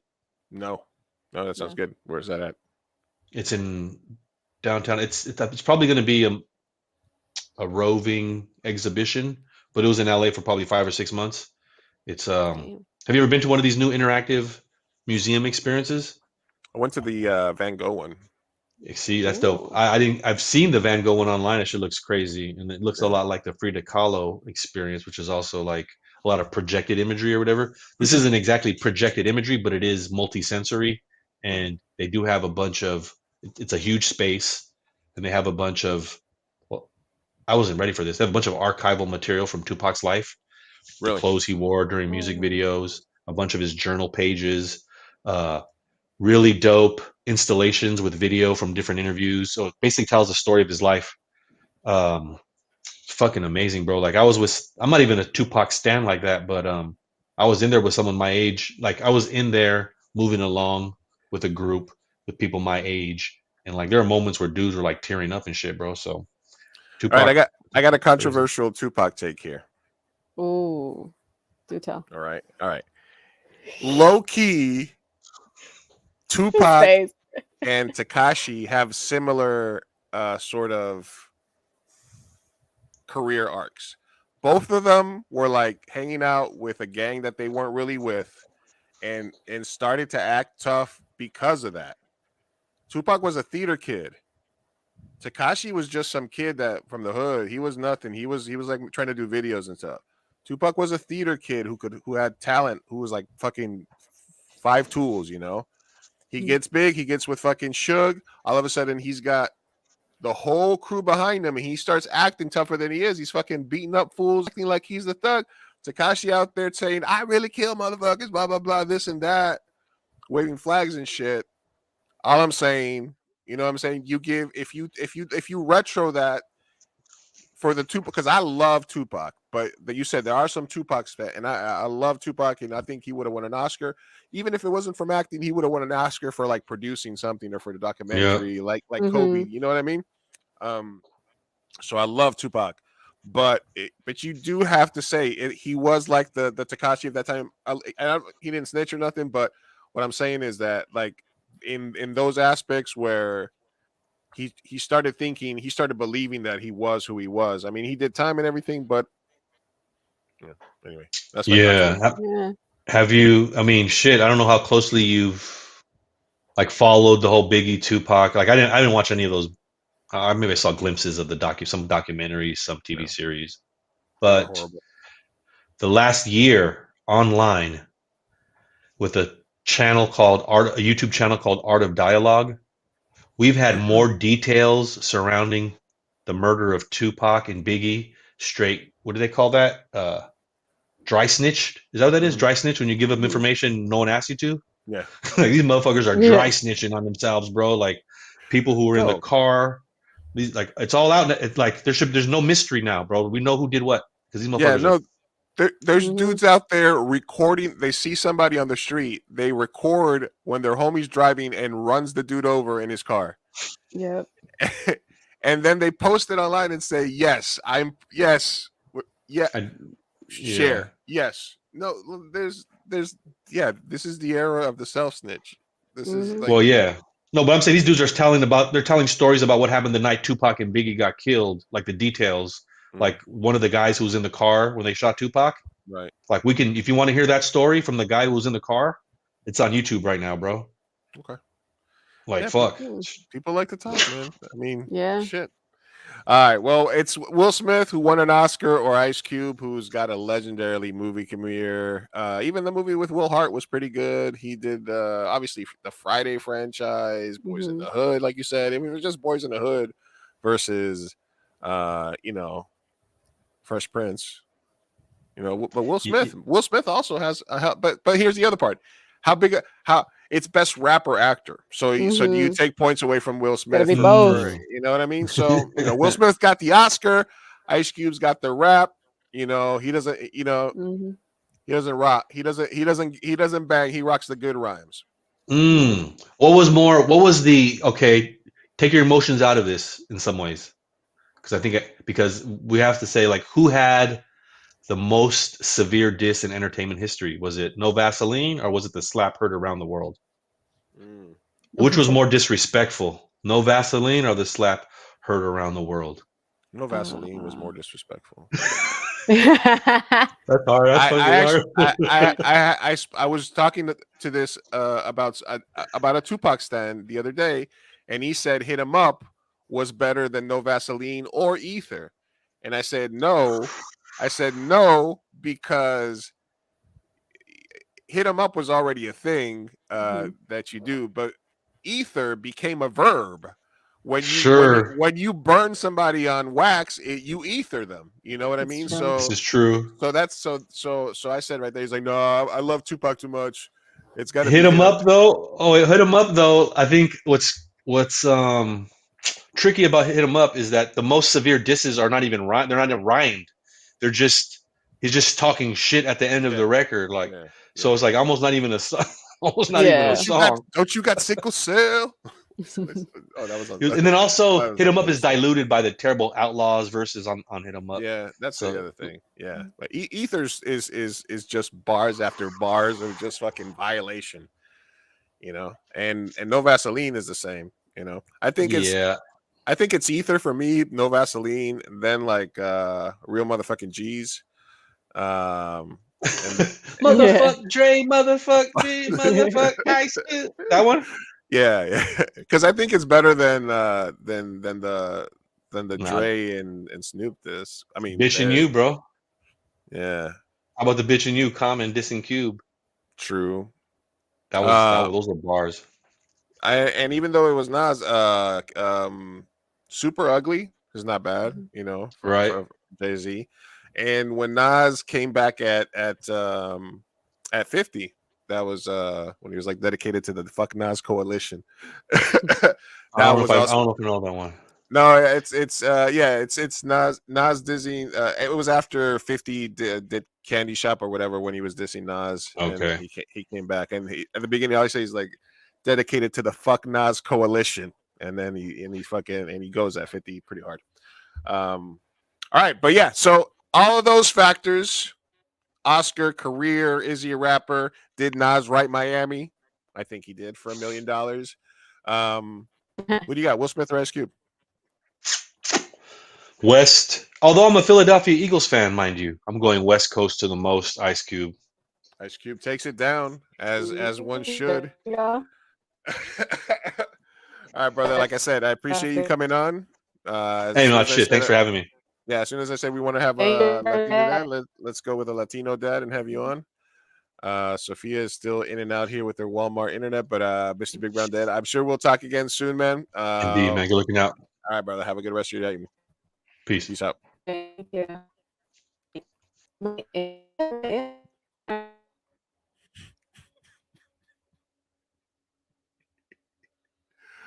Oh my goodness. That was hilarious. That was Mr. Big Brown Dad. Go check him out at mestizo.coffee. Mi Gente Show live with you on a Thursday. Wow. Sophia is reconnecting. She has reconnected. Are you still there? Have I? Oh yeah. I think. I don't know. Can you hear me? Hello. I I can get hear a you. fabulous internet. No, you sound like you're auto-tuned. Oh no. And you're moving a little slow. You know what you can? Oh, there you go. You're moving a little bit better there. All right, it's okay. All right, we'll deal with it. If you want, what you can try to do as a last resort, if it still keeps doing that, is you can try to join from your phone. If somehow, because I did that. sometimes No, that. so I'm actually on my hotspot right now. Oh, you're on your hotspot. No, I'm saying from your phone itself, but Mhm. if you're not, okay, yeah, that's Ooh. fine. That's fine. All right. Well, we were talking to Mr. Big Brown Dad. We'll just deal with it, Sophia. Don't worry. Don't worry. All right. Let me just put this up.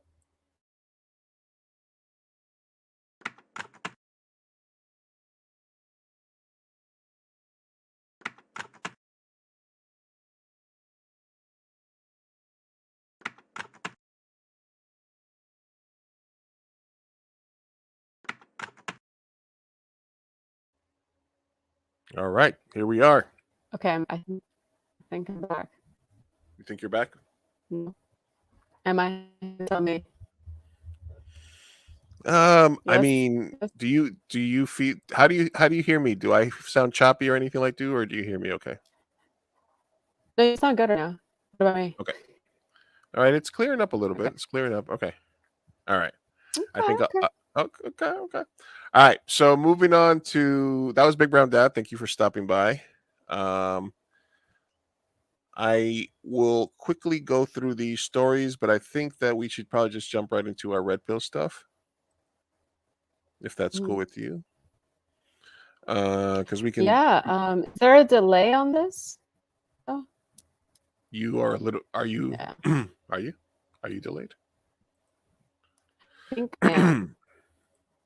You're reacting a little later, so I think I may be a little delayed. Let's see.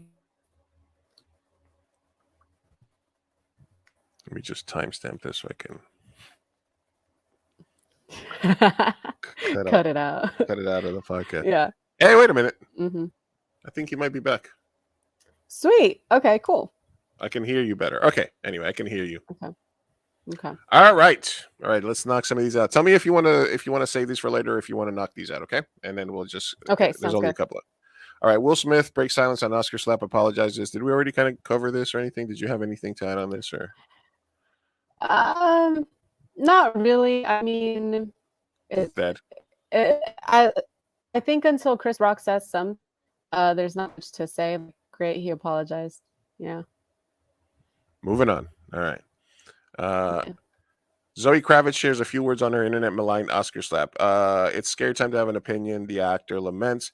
Basically, she got dragged by Black Twitter What? mostly for not being Black enough, I guess, or something, or just because she hasn't really been like down with the cause, I think.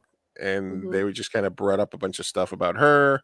And she basically said after the Oscar, she tweeted out, "Oh my God, is this like we can just assault people on stage?" Anyway, here's a Mhm. picture of the dress. Oh, okay. Here's a picture of my dress at the show where we apparently are assaulting people on stage now. So she's basically saying, "Hey, scary time to be have an opinion or to say the wrong thing or to make controversial art or statements or thoughts on anything. It's mostly scary. Art is about conversation that should, in my opinion, always be the point. The internet is the opposite of conversation. Mhm. The internet is people putting things out and not taking anything in." Huh. Yeah. That's rough. What's your take on that? I don't know. I think that if your initial reaction to somebody saying something you don't like is to immediately just go through their entire history and just point Mhm. every bad thing that they ever did, like every time she has a controversial take, are we going to have to bring up the fact that she wanted to fuck Jaden Smith when he was like 15? I didn't know that. Oh, damn. Yeah, apparently she was like, she knew Jaden Smith when he was younger, and she was like, she said something like, or it said something like she had to remind herself that he wasn't legal age or something like that, or Oh, she had said something sort of creepy like yeah. that. And then they also said that Okay. she wasn't, and then basically the other thing was that she wasn't really like outspoken enough for like black causes or something. There was something racial to it as well. Yeah, because So there was a lot of response from the Black community after the slap of kind of aggrandizing Will Smith for defending his woman, right?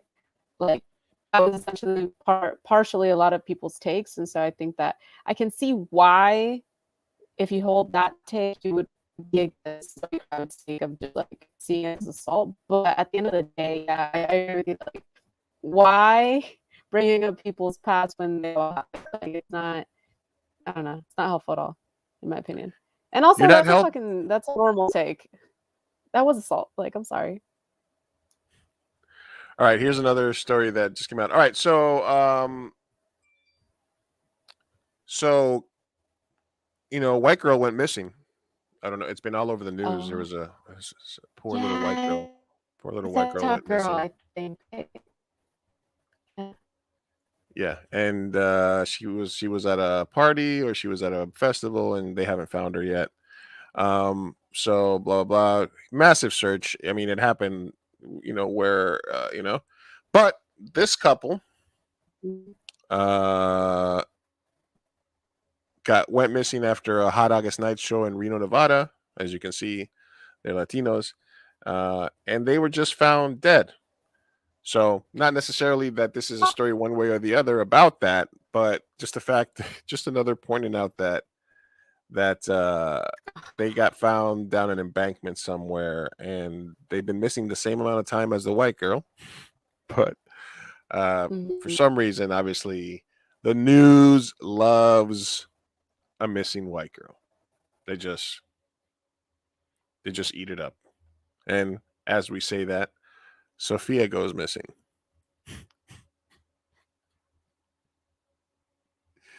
Let's see what she says. You will need connector mic before you can add them to the stream.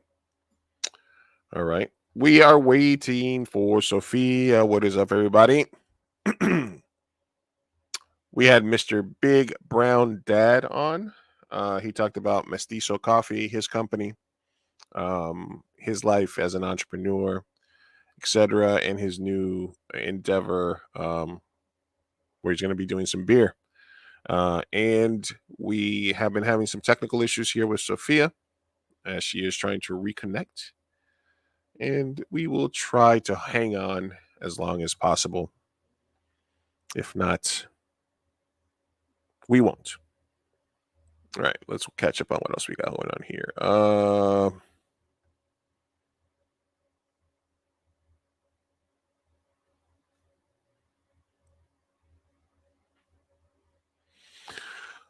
All right.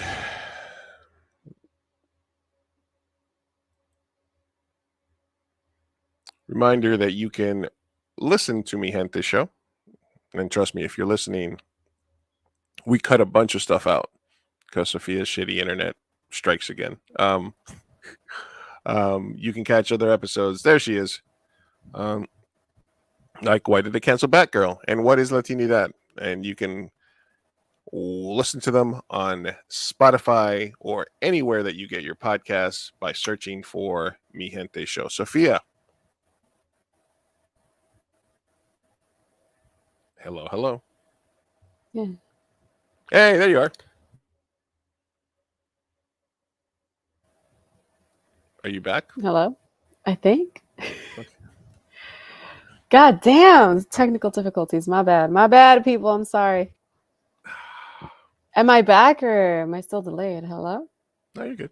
You're good. You're a little delayed. All right. This is something that I wanted to bring up a couple of times over the last couple of weeks, but there was no conclusion to it. But I did want to get your take on it. Okay. How familiar are you with the Deshaun Watson situation, the NFL? Not very familiar at all. Okay, so he was a quarterback for Houston, and he had, I believe, either 27 or 37 allegations of sexual misconduct by masseuses. So, but apparently he had hit up like every masseuse in Houston. Excuse me. He had hit up like every masseuse in Houston. Plus, he was hitting up girls on Instagram and asking to give him massages. And he was sometimes going through the team, and the team was giving him an NDA to use with people. And basically, what he was doing, he was trying to get he was trying to turn the massage into sex. Okay. And he succeeded a few times, but some of the girls didn't like that, and they called it, and they tried to basically allege misconduct. Maybe he's saying, "Hey, I get bone." Is that the defense though? I get boners because I'm getting a massage, and then some. I don't know what it was. Nobody's really said exactly what it was, but they've alleged that there's girls that said they had to quit the business because they felt violated. There's all kinds of stuff that he was accused of doing. And either way, so anyway, there was like 30 lawsuits pending towards him. No criminal. The police decided not to press criminal charges. But there was like 30 lawsuits. So then he gets traded from the Houston to the Cleveland Browns. The Cleveland Browns give him a $240 million guaranteed contract, a huge ass contract. Mm-hmm. And they even put his in anticipation that he was going to get a suspension.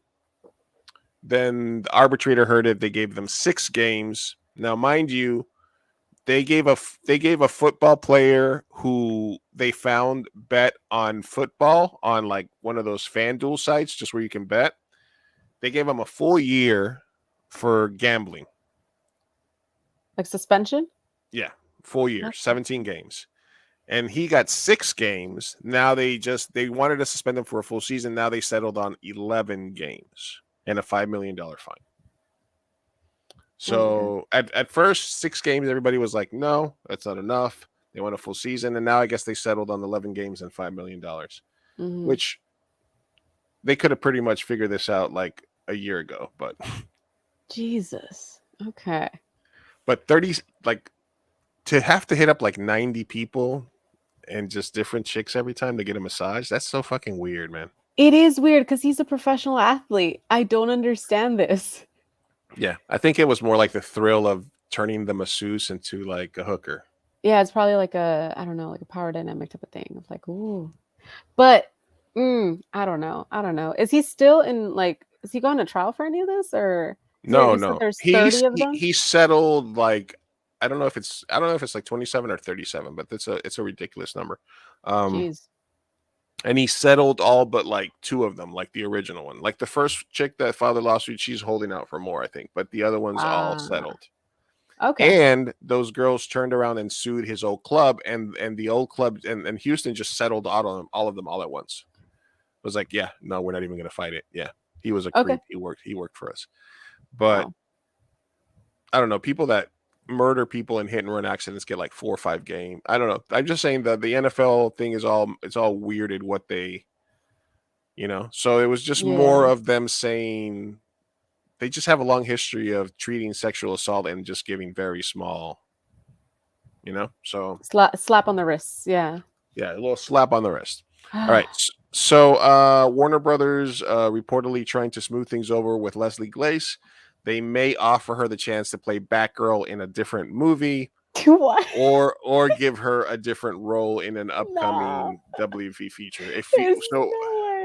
There's no way that's true. Is that true? Oh my God. Yeah, so they're not, Batgirl's not getting released, but they may throw her a small part in something. Or they may put her in a movie. They may let her play Batgirl somewhere else. Yeah. It's kind of insulting, though. Yeah, it doesn't sit right. So it doesn't, I don't know. It's like, we already fucked you over, but you can play the same character just somewhere else. I don't know. I don't like it. Yeah. In gun culture today, this happened. Let's see. This kid's skateboarding, right? Oh, don't worry. Nobody gets shot here. Oh, okay. He's skateboarding. This guy's gets sucked. Pull my gun out. How dare you skateboard? Señor. It pulls his Tesla up. These kids are just sitting there making a little skate video, and he feels that he needs this. Yeah. What? Ew! What a Karen! Jesus. Yeah, and even like, and you know who was reposting some of this? It was some like responsible gun ownership groups, because they were like, you must call out irresponsible gun owners. Oh, okay. You know what I mean? So yeah. So man, it's just a kid skateboarding. Why would you escalate it to I have to bust the gun out? That's They're not threatening anyone. He literally just parked in front of them and was like, "How dare you skateboard here? How dare you skateboard?" All right, palate cleanser. Mm-hmm.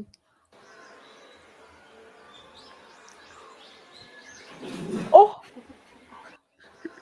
Was the mama really scared, or was she just playing? I think she was scared. That's so cute. You thought she was actually scared? Yeah. Okay. Just pounce a lot. Okay. CNN analysis says that intel Trump stole are so sensitive that FBI agents will fingerprint each document to find out who actually touched them. Basically, we touched a little bit about this, the Mar-a-Lago raids. The narrative from Trump was first like there was nothing to find, to though it was okay that I had the stuff there, to it wasn't I declassified it, so it was okay for me to have it. Also, I declassified it in my mind. The fuck? So basically, there's a law that says a president can declassify any documents, right? So if we're saying he had classified documents at Mar-a-Lago, his defense is no, I declassified those documents because the Oh, president has the right to do so. I can take anything and say I declassify this so I can share it, right? Or so okay. I can take it. But there's a process for declassification. That's There's what a I was gonna process. There's like say. paper. It was like when he would proclaim on Twitter, like I proclaim, and then that from this day forward, the army is not going to teach this. And then they asked the generals, and they're like, "Did you guys stop teaching them?" They're like, "No, he didn't. He didn't fill out the paperwork. He didn't actually do the thing. You know, Yeah. he just said it on Twitter. That's nothing." So basically, so that's the thought process there, that a president can declassify everything. So what they're saying is that he declassified all the documents, even though he didn't actually go through the process. So he declassified them in his mind. He Mhm. thought, I'm going to declassify this because I'm the president, I'm allowed to do that, but he didn't actually follow through. So why do you, and then also, why do you need old nuclear documents? Yeah, like what was the point? What was the motive? Oh my God, this man, I can't. I have no patience right now for him. All right. So anyway, I saw this too.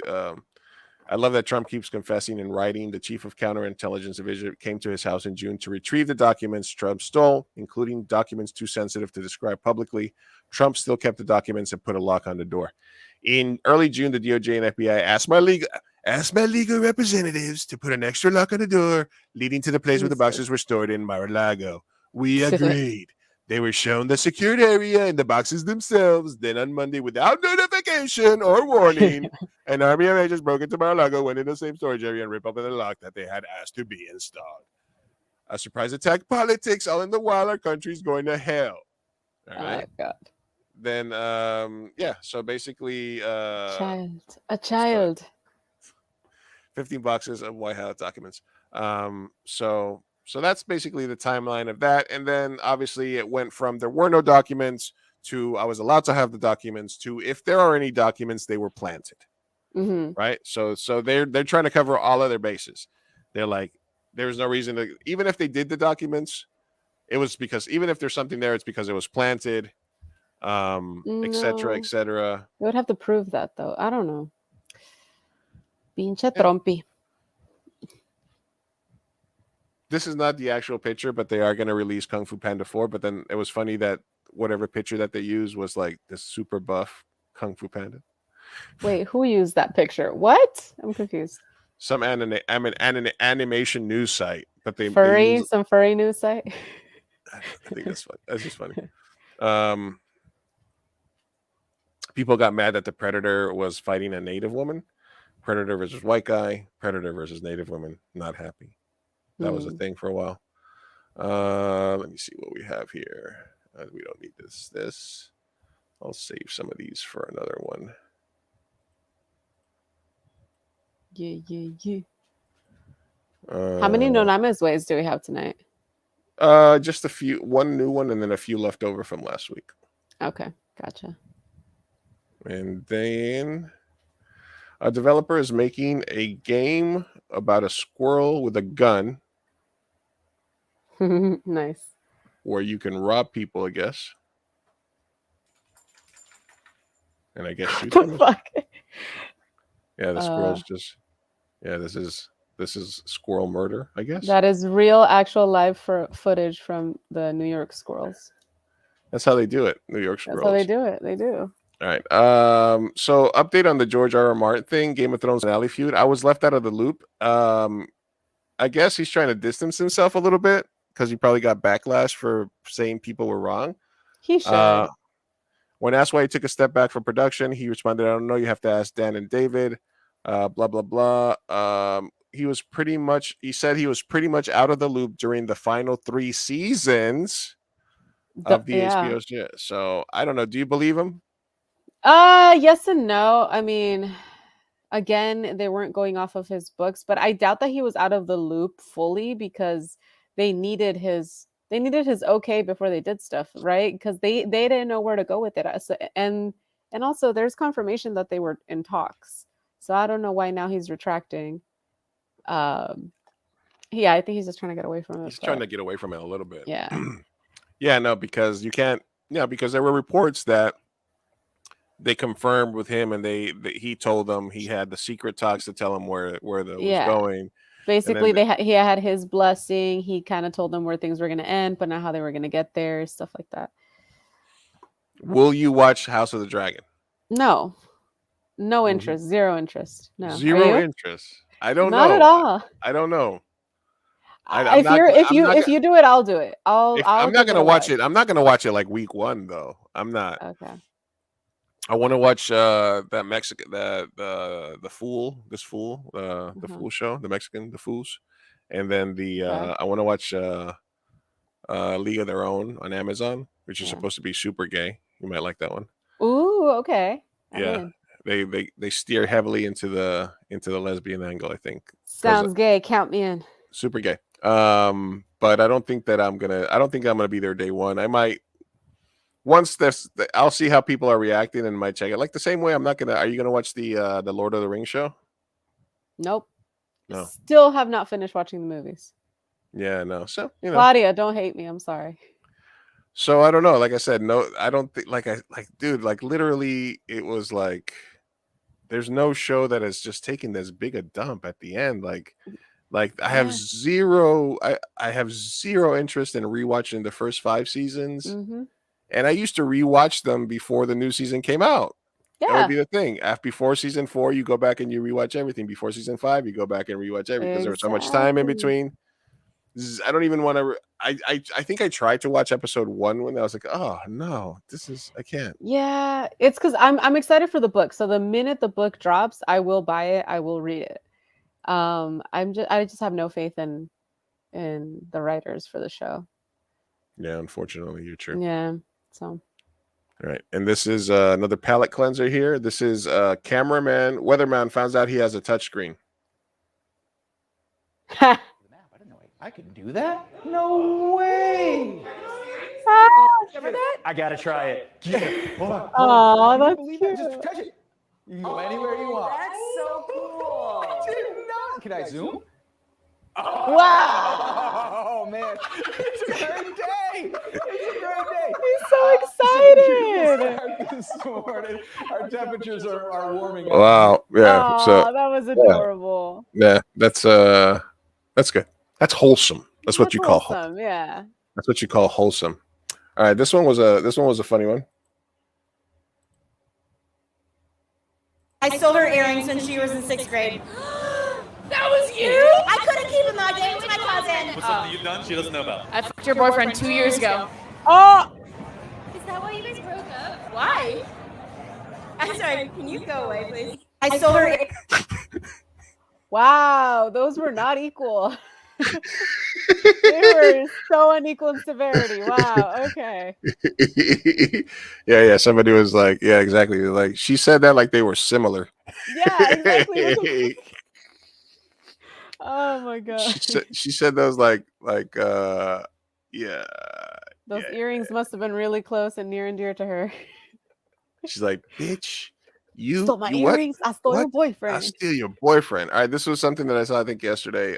This is from Ask Aubrey. She does she quotes a lot of stuff about like red pill stuff, which is what we wanted to kind of finish up with today. Mhm. And basically the women don't enjoy parts, so the women have said that to him. Unless you're eating out a virgin, you're effectively scooping out another man's cum and residue with your tongue. You should have zero desire to eat a bitch out. Furthermore, women don't even enjoy it. Oh god. Eating girls out is submissive. You are what you eat. If you as a man eat pussy, you are alone. And then obviously you were like, I love it when people tell on themselves. So yeah. Yeah. Girls don't even enjoy sex. We hate it. What? Is that your experience, or where are you getting your facts from? This is why I lean more towards girls. Jesus. Yeah, exactly. I mean, the only time I've seen I don't know. I don't think I've ever met a girl that doesn't like that. Yeah, exactly. Maybe some that don't want to do it right away, or they think it's sort of maybe they some think that it's are sort of they think it's kinky. Maybe it's like they're more conservative and stuff like. Yeah. But like, don't like it, please. Come on. She's Please. like, if you do it and she's like, nah, don't worry about it. Yeah. And that means your technique was not up to snuff. Mm-mm. You gotta go with the movement. You Yeah, gotta feel people what really you do gotta. be telling on themselves. This is sad. Yeah, yeah. On some No, DJ please, Khaled shit. please. No self snitching. You know, like girls don't like it when you eat. No, girls don't like it when you eat them out. All Yeah. right. All right, and finally, I did have a couple of red pill videos for us to watch and comment on. Okay. Should we do the anonymous way first, or should? Let's get the red pill out of the way. It's only going to be commentary. We're not going to do a deep dive or anything. No, I just I Yeah. mean, let me write down when we start talking about this, and Because just I was going to say Jordan Peterson. I feel like is a broader topic. Let's leave it till next week. Or are we going to hit on Mr. JP? no. Well, what I think is interesting about the red pill stuff is that it's not something that's like new. It's been around for several years. Mm-hmm. But Jordan Peterson is sort of like the more politicized part of it because he talks more about like in a practical sense about women's rights and their roles in society and stuff like that. Then you have from the sort of different cultural side, you have somebody like the Fresh and Fit podcast, which is, you know, the incel alpha man, I guess, or they feel like they're trying to be alphas, and they're basically the evolution of the pickup artists, who would, you know, like I said, I used to know a guy that they used to practice with pickup artists, and he would come into work and be like, yeah, we just go out with the wolf pack and we just go out there and it's, you just got to close. And I tell guys, you go out there and you have 2 minutes to close with that girl. And he was like, yeah, and we get up. And I was always like, yeah, oh my God, you're a fucking piece of shit. And Yeah. right. So That was and then really big in the early 2000s, the pickup artists. yeah, the pickup artists and Mhm. the Mhm. negging and you Mhm. gotta go up to a girl and like pull her hair and tell her teeth are ugly, and then Pretty much. you know, Yeah. okay, sure. And which is super easy to spot also, Yeah. from a girl's perspective. I've called And many a guy out for negging, yeah. yeah. I mean, Mhm. I got called out for doing it when I wasn't even doing it. I was talking to somebody and I was like, man, you got funky ass toes. She's like, you're negging me. I was like, I don't what? No, I'm just telling you, you got ugly toes, girl. I'm just saying. I'm just pointing it out. Why the fuck would you point it out though? Why would you say that? Because we were breaking each other's balls. She was just a friend, and she was. I'm Okay. just saying. I did. Was I being an asshole? Yes, but was I being an asshole because I thought that was going to get me somewhere? No, I was just being my normal, regular asshole. So Well, did you want to get somewhere though? no. Okay. She Okay. looked All like right. she looked like a possum. On that note, let's make fun of these guys. All right, we made it 1 Oh, minute 52, Jesus. 1 hour and 52 minutes before I said, hey, I'm getting better. I made it almost 2 hours before I said Almost something 2 hours. horribly misogynistic. So anyway, I'm Jordan getting there. Peterson, Fresh and Fit podcast, the pickup artist. It's nothing new, right? Fresh and Fit podcast sort of brought it to like a podcast, sort of added almost like a hip hop element because they were minorities doing it, and they were sort of echoing these things. Women shouldn't be on Instagram. If a woman posting selfies on Instagram is the same as cheating, blah, blah, blah. It's okay if a guy cheats. It's not okay if a woman cheats, et cetera, et cetera. Then out of nowhere comes this dude, Andrew Tate, who was the next MMA fighter or kickboxer or something. And apparently he's like, he used to do webcams and host webcams. And now he lives in like Romania because he's got court cases against him. And all of a sudden over the last 2 months, he became literally the most searched name on Google, more than like Mr. Beast or Andrea Botez, the chess player, or any other popular celebrities of today, right? He is literally the most searched person. And basically what and we had an anonymous way question. Somebody said that their 13-year-old brother had actually subscribed to their Hustlers University, where he's charging $50. It's nothing but a multi-level marketing scam where you get access to a Discord. And you got a bunch of people telling you, buy stuff for $1, sell it for $2, and do this. And it basically telling you about financial freedom by working for Jeff Bezos. Because they're like, you could do drop shipping on Amazon. Yeah. You could invest in crypto. You could buy these stocks. You could do this. You could do that. A bunch of bullshit, right?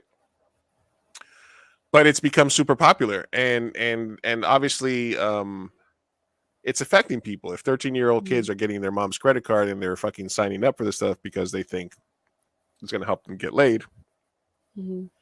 you know, and it's something that we look at. So anyway, the red pill is real. Basically, it's telling people that they need to leave the matrix. The one part of the thing is like if you want to turn yourself into a valuable person, and everything starts with one truth, right? Before they build a bunch of bullshit on it.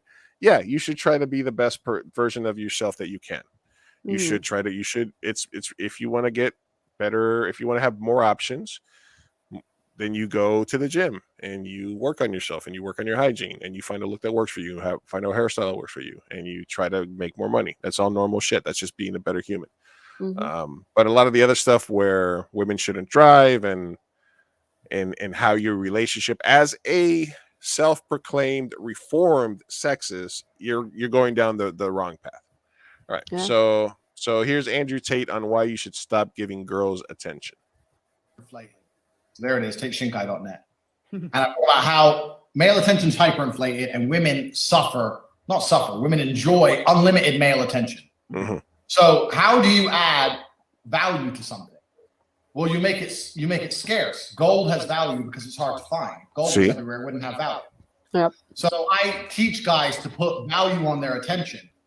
And that's what my course, a good hour of my course is about how you do that.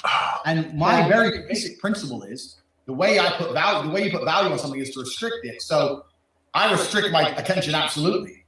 So if I'm talking to a girl and she says something semi-sarcastic to me, or if she doesn't do what I want her to do, or she won't listen to me, I'll just stop replying. I won't insult her. I won't try and convince her. I'll just stop replying. Bang, just vanish. Why is he so loud and aggressive about it? Ghost. No one vanishes on these girls. Ghost that no thought. one vanishes on these girls. The only dude who's like, what? I gave him some sarcastic bullshit answer, and he didn't text back. And before you know it, they're the one liking your Instagram picture. They're the one trying to get your attention again. And you might still have to be the man and pop up again a month later or something. They'll like your pictures. They'll watch your stories. All of a sudden, they're like, this guy, because your attention is now valuable. You're the one dude who fucked with them. Every other guy's telling them they're beautiful. You're the one dude who's like, you know what? Shit, bye. And it's all about. This is nothing that people haven't been doing for. Yeah, I mean, this is not the worst rhetoric that he's had. That's for sure. There is an element of truth there, which is you don't want to be the person that's the thirsty. Yeah, there is thirst. Thirst is unattractive. Yeah. For sure. I agree to it to a certain extent, but it's the whole manipulation tactics and playing games to get a result. It's like that's where it gets dicey, man. Yeah, I mean, well, here's the thing.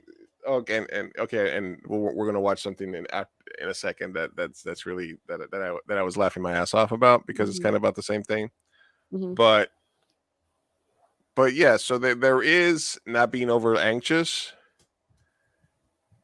but then there's also like being counter to who you are to gain a goal, and that's when you're acting right.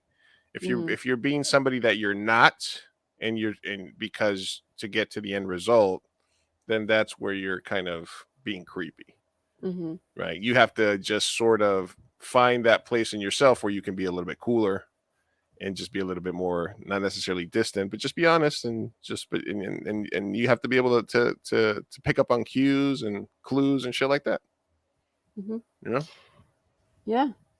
I hate to be that person that's like, oh, just be yourself. But honestly, at the end of the day, like if you're going to be leading with like manipulation tactics and lies, then I don't know what to tell you. At the end of the day, you have to work on yourself and building yourself to be an actual high value person. And I think that will yield better results than all these women hating motherfuckers that are out here. What are you searching for? A YouTuber or a TikTok? Sorry.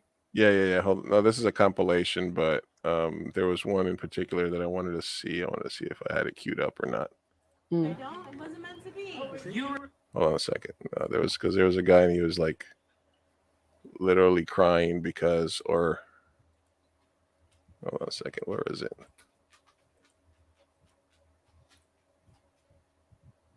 It might be further down here. Hold on, because I have this one, and then this is the Jordan Peterson one. Now, this is just all of capital and is owned by men. Women do more unpaid labor. A very tiny proportion, a huge proportion of people who are seriously disaffected are men. Most people in prison are men. Most people who are on the street are men. Most victims of violent crime are men. Most people who commit suicide are men. Oh, poor men.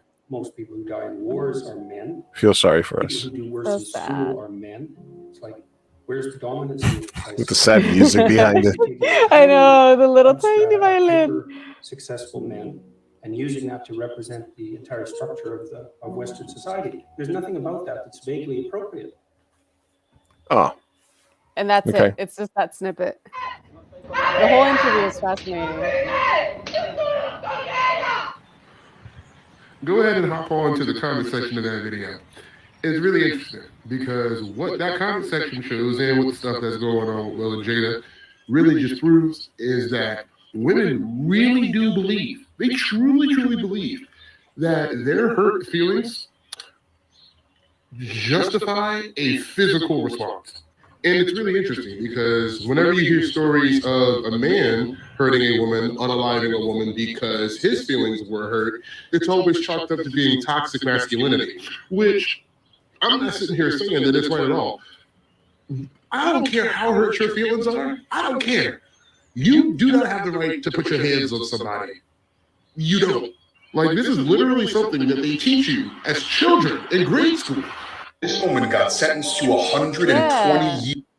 On that note, I'm like, I thought you were gonna go red pill. That wasn't red pill at all. That was just an actual. Well, this is red pill compilation. So that's. What I guess it's because he's going about it in the angle of like women's hurt feelings are worth more than men's. You know, but he has a point. He's not wrong. I just don't know that his perspective is, you know, coming from the right place. But he has a fucking point. It's the same as Zoe Kravitz. It was assault at the end of the day.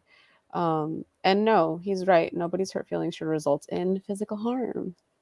You're right. I don't disagree. I don't disagree with him at all. I just think I could have damn near been her soulmate, and because your friend just wants to be bitter and petty, she's just gonna say no for you. Like, what's wrong with you, ladies? Your friends are low key not your friends. Your female friends will keep you from opportunities, not to protect you, but you know, because they're unhappy and they want you to be unhappy. Even if it turns out to be a bad relationship, that's a relationship for her to learn from and grow from. Stop keeping your friends from growth. What? I think he was probably like, "Hey, let me talk to your friend." Like girls who like gatekeep for their friends. Yeah, literally, that girl had probably good friends, and we're like, not him though. I heard about it. Jeez. Ow, my ears. Jeez. Oh, this is also like they're trying to make fun of. I don't know what this is. Trying his best to get canceled. So very hot. I haven't seen this. Wait. Look, man, these women don't got no problem replacing you, man. Like this, no remorse. They will give somebody top the next day. And when y'all get back together, she will not tell you about it. Look, if you're in a relationship right now and you had a break with your girl, and she brought up the idea of a break, I want you to know your girl got piped out and was all that during that break. I want you to know. Look, I just want you to know, man, your girlfriend ain't so innocent, man. If you were on break, your girl got piped out. I'm going to let you know that shit right now. She won't tell you about it. Why would she tell you? I mean, you're on a break. If you're the best, yeah, they were on a break. This is the friends. As much Ross, as women like to say, they were on a break. Again, I don't know what you're bitching about. You're on a break. You want to live a better life, bro? Go download the app. I'm so serious. All right. How to live a stress-free life. Everybody be like, "Wait, why are you so calm? How are you so positive?" I'm finna give y'all a hack, give y'all the key, bro. That's an app I use. Mindfulness and Meditation Coach app, bro. It's the first link in my bio, bro. Like, what are you doing sitting here looking at me? You got a computer. You want to live a better life, bro? Go download the app. I'm so serious. We get it. Hey, Sergeant, it's yeah, like, again, I don't think this is all red pill stuff. I will disagree. Oh no, wait. Well, I know there's one guy here that's a. Do something about it.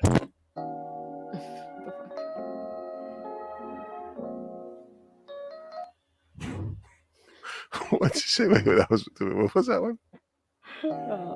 Did your man eat? Did your man shower? Did your man have a good day? You don't know, but you know who he liked and who he followed. Okay.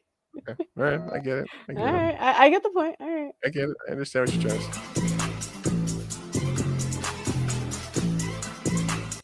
If I don't have a girl by Christmas, I'm exposing the shorties that text me with boyfriends. Looks like we're both giftless this year.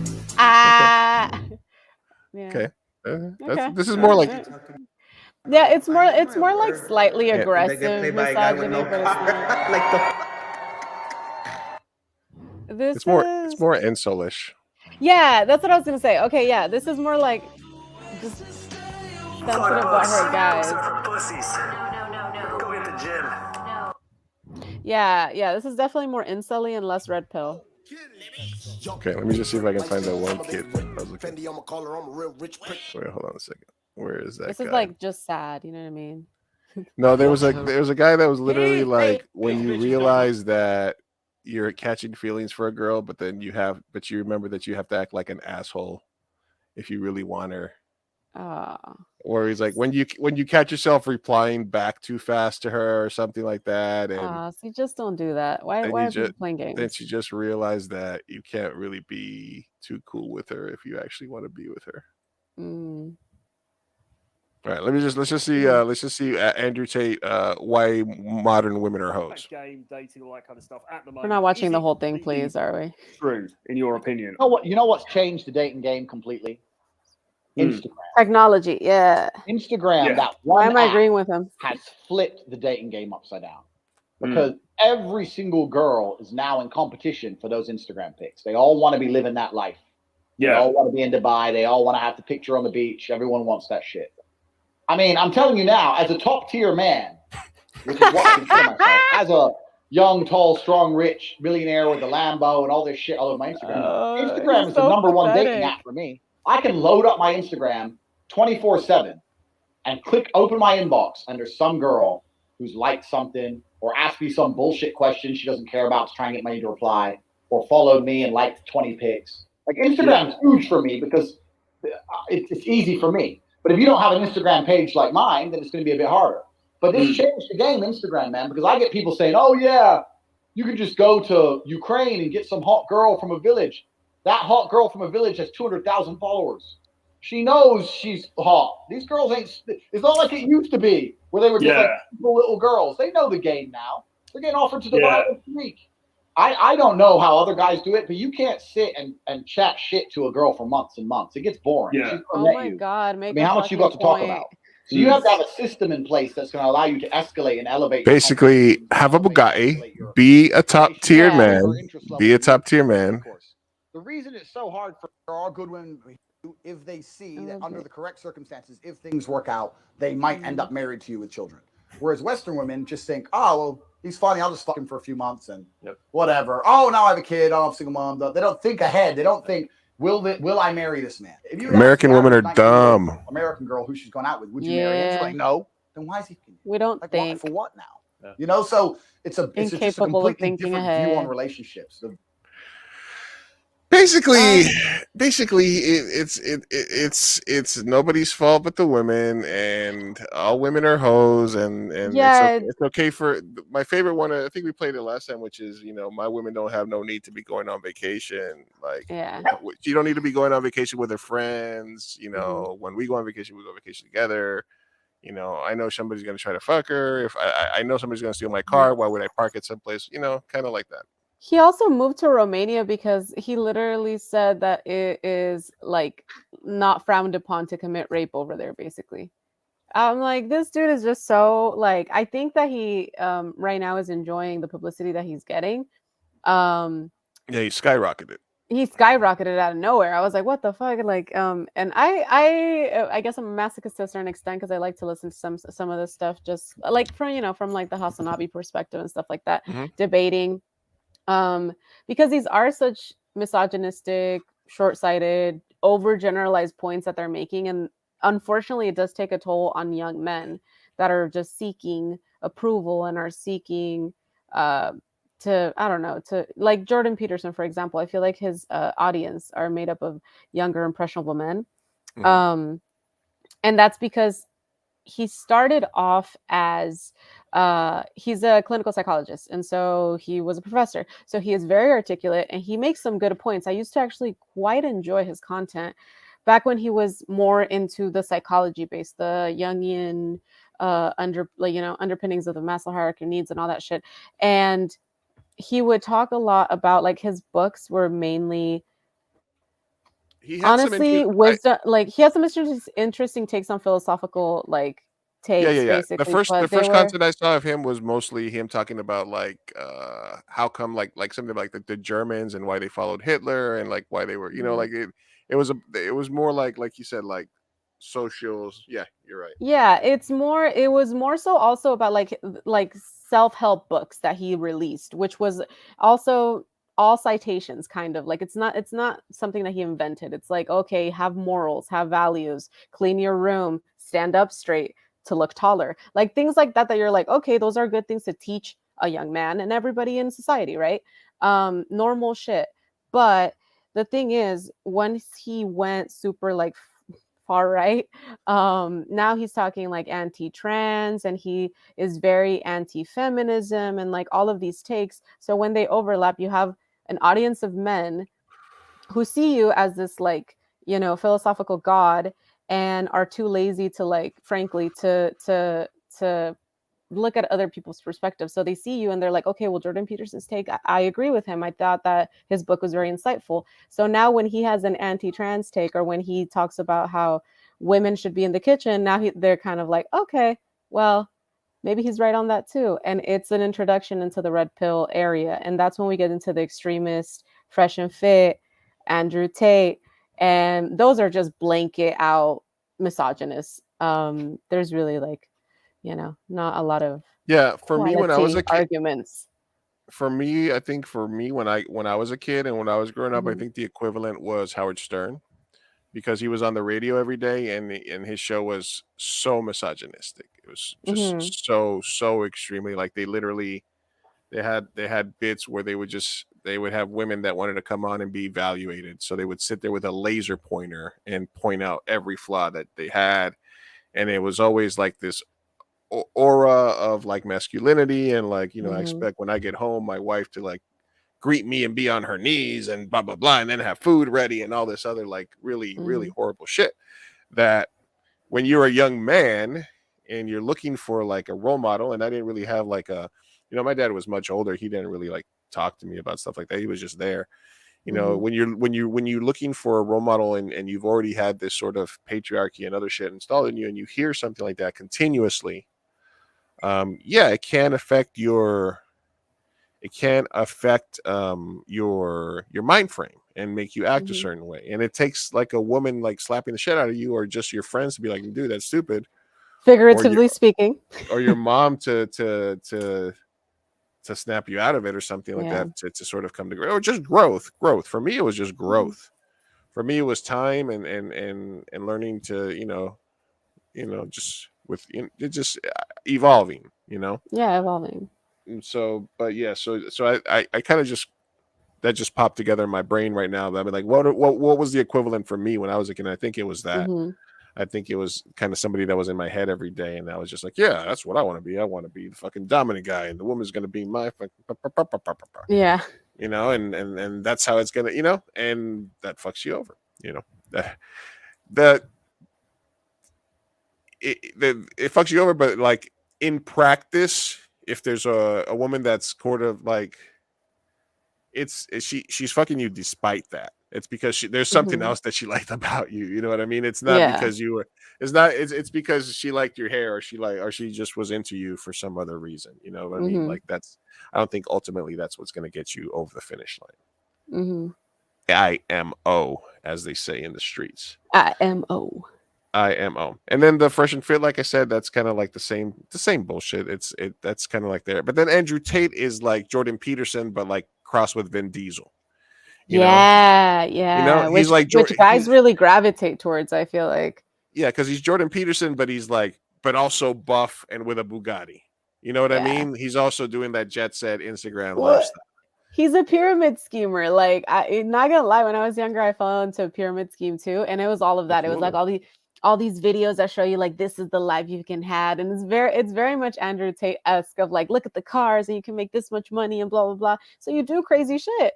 Um, and we're all human. None of us are like above that, but it does take a certain evolution and I don't know, a humanitarian aspect to personality, I guess, and that comes with wisdom and just age, I feel like, but also exposure, which is why I think it's good that we talk about certain like things like these, because it takes exposure to a counter opinion to get you out of that rabbit hole, unfortunately. No, absolutely. Yeah, absolutely. And we've been putting it off for a while, but I was like, we at some point have to just put our thoughts on wax. That way they can't cancel us later on. Yeah. Yeah. So red pill bad. Red pill bad. Don't do it. Bad. Don't do it, people. Listen, like I said, as somebody, look, I'm a handsome guy, but I was always a fat guy. So I always had like one thing for me, one thing against me. Big, So, you just got to develop a personality. Just gotta just do your thing. It's corny. Would you ever debate a red pill person? Like actually have them on and like debate them? Absolutely. That would be absolutely great. I'd absolutely. be down. Let's do that. Absolutely. Trust me. I mean, yes, of course. I would debate literally anybody on pretty much anything. No, yeah, absolutely. But so you're right. You can see how people gravitate to it, and it's when between the ages of like 12 and like 18 is when you're going to be around that, and that just depends. If you don't have other strong males around you to teach you stuff, sometimes you got to learn shit on your own, and you're influenced by your friends and the people around you, older cousins, friends of friends, brothers and shit. That's how you learn all the shit that you know. Yeah. And then you go take that back to your family and you sort of try to get confirmation if you can. If not, you just Yeah, it's also easier to villainize the other and get a victim complex. Like that's another thing that I really dislike about this movement, and is the rhetoric of like, woe is me, I'm a victim, girls don't like me, therefore they are shit, therefore they don't deserve shit. Yeah, there's just I could talk about this. Yeah. If I only treated her like shit, she would have liked me. Instead, I was nice to her. Right. Yeah. Well, nice guys finish last. Am I right? Like, friend zoned. Friend zone. Oh God. Yes. Listen, girls have the advantage here, guys. Every guy they've met since they were 13 has been trying to fuck them. So there's nothing they haven't seen or heard when they know when a guy is trying to make time with them. It's instinctual. It's it's how we breed. They need to know, and then they evaluate, and then there you go. Before it used to be how many chickens you had, and if you looked like you were sturdy and you could withhold the winter and help her with the crop. So she looked into those things. Now she looks at different things, right? Now it's like, is this person a good person? Is this person an asshole? Does this person smell good? I don't know.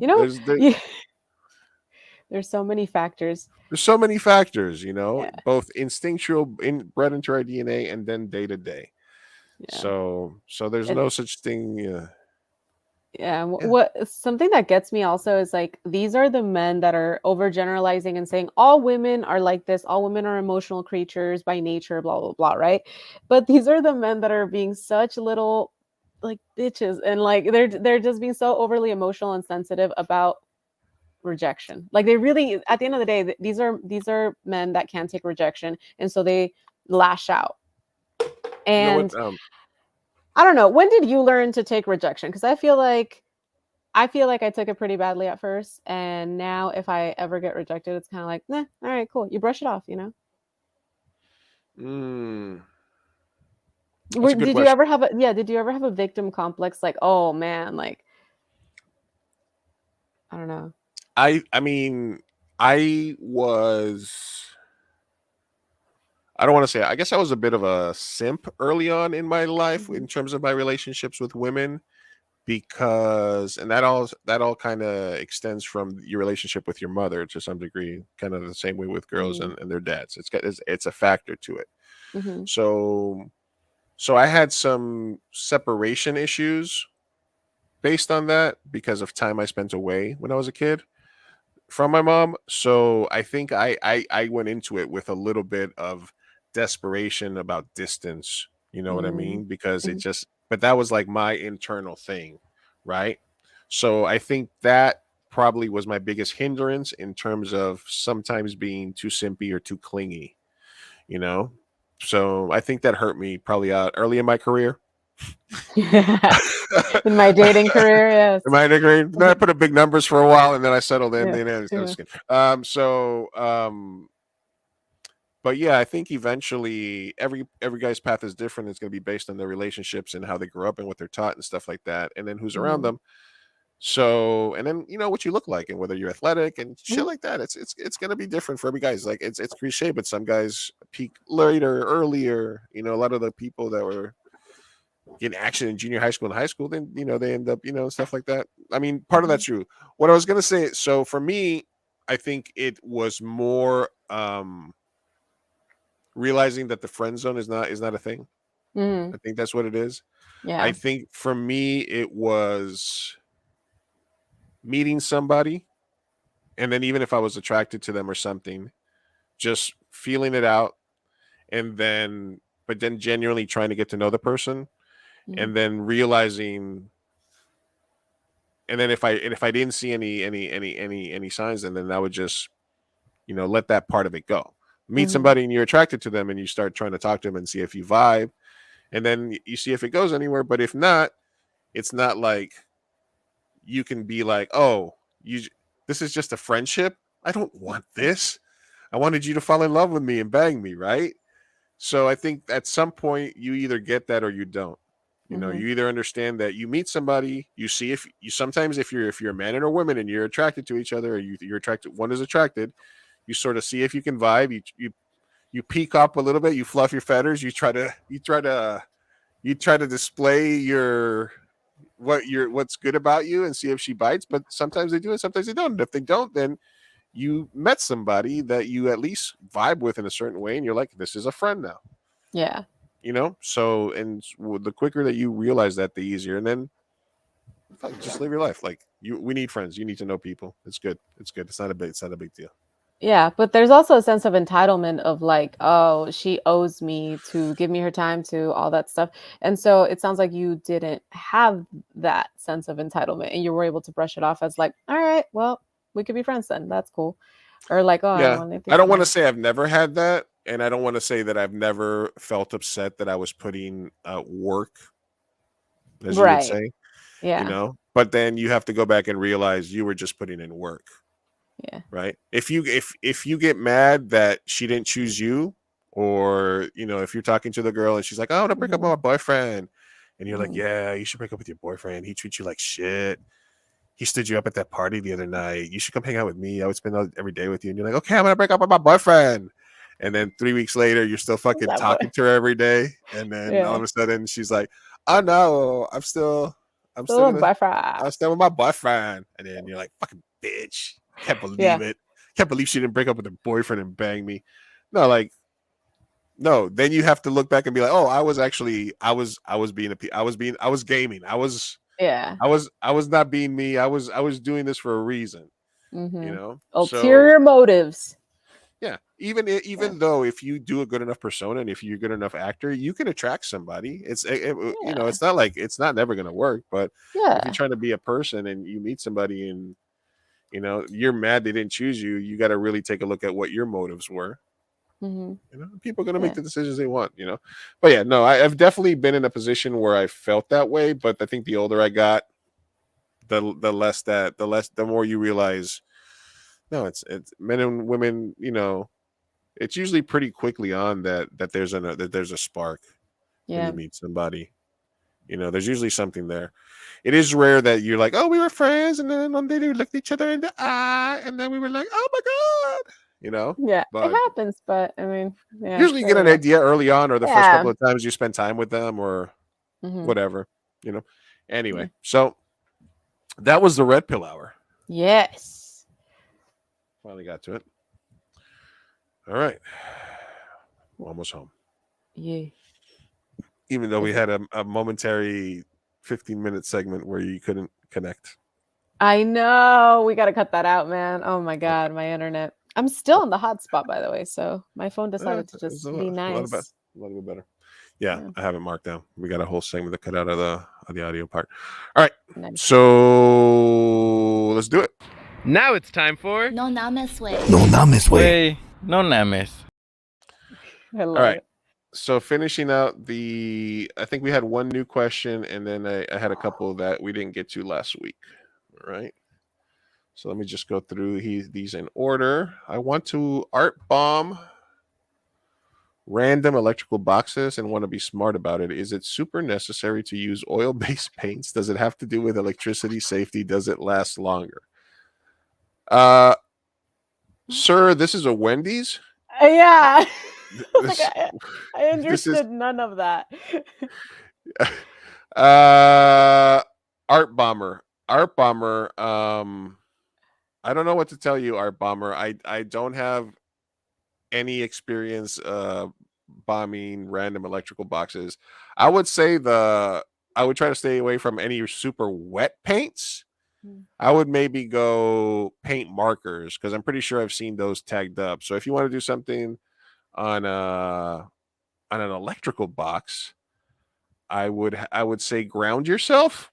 Wear shoes with rubber bottoms. Again, I have no electrical training, so disregard all of this. And then use like paint markers, or maybe just be safe and use an aerosol spray can where you can maintain your distance. Yeah. If you want to do something cool, I would say get a stencil and then get a spray can, and then that way, if you have any questions about safety, at least you're right. Yeah. Sophia, What are, maybe go to Michael's, ask them.